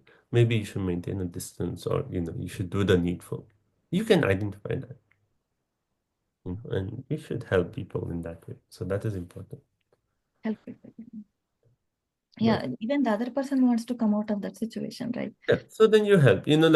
See, again, it depends on the circumstance and the position. Like maybe we are in a situation that, okay, that A is doing something wrong to me and another B. Right. But I cannot do anything for B because my relationship is not that I can, or A and B cannot be separated or something like that. Then what can we do? Right? So we can pray for that person. But And if help we ourselves are drowning, how can we save others? Right? So probably the A and B can help each other to come out of the situation. It's very circumstantial, your question. There. Right. Yeah, absolutely. Circumstantial. Yeah. But the heart of a devotee is what? He's para dukkha dukhi. He sees others' misery, he feels sad, and then he wants to help. That is the heart. The basic point is that, right? Now, how he helps, that is all circumstance, and then he can also pray to Krishna. Krishna, please give me the inspiration how I can help that person. That he'll take the blessing of Krishna. Yeah, very nice. Thank you. Okay, thank you all so much, Vilanji. Vrinda Srimad Bhagavatam ki jai, Srila Prabhupada ki jai, Vanchakalpatarubhyasya kripa sindhubhyo patitanam pavanebhyo vaishnavebhyo namo namaha. Thank you all so much for your association. I hope this was, you can follow this entire section. And be patient. We'll come to fourth canto where we have nice stories, much more easier to follow. Okay, thank you so much. Jai Shri Prabhupada. Jai Shri Prabhupada. Thank you. Thank you so much. Thank you so much. Hare Krishna. Thank you, Prabhuji. Thank you. Hare Krishna. Thank you so much. Hare Krishna. What real Thank you, Prabhuji. Hare Krishna. Also. Prabhuji, his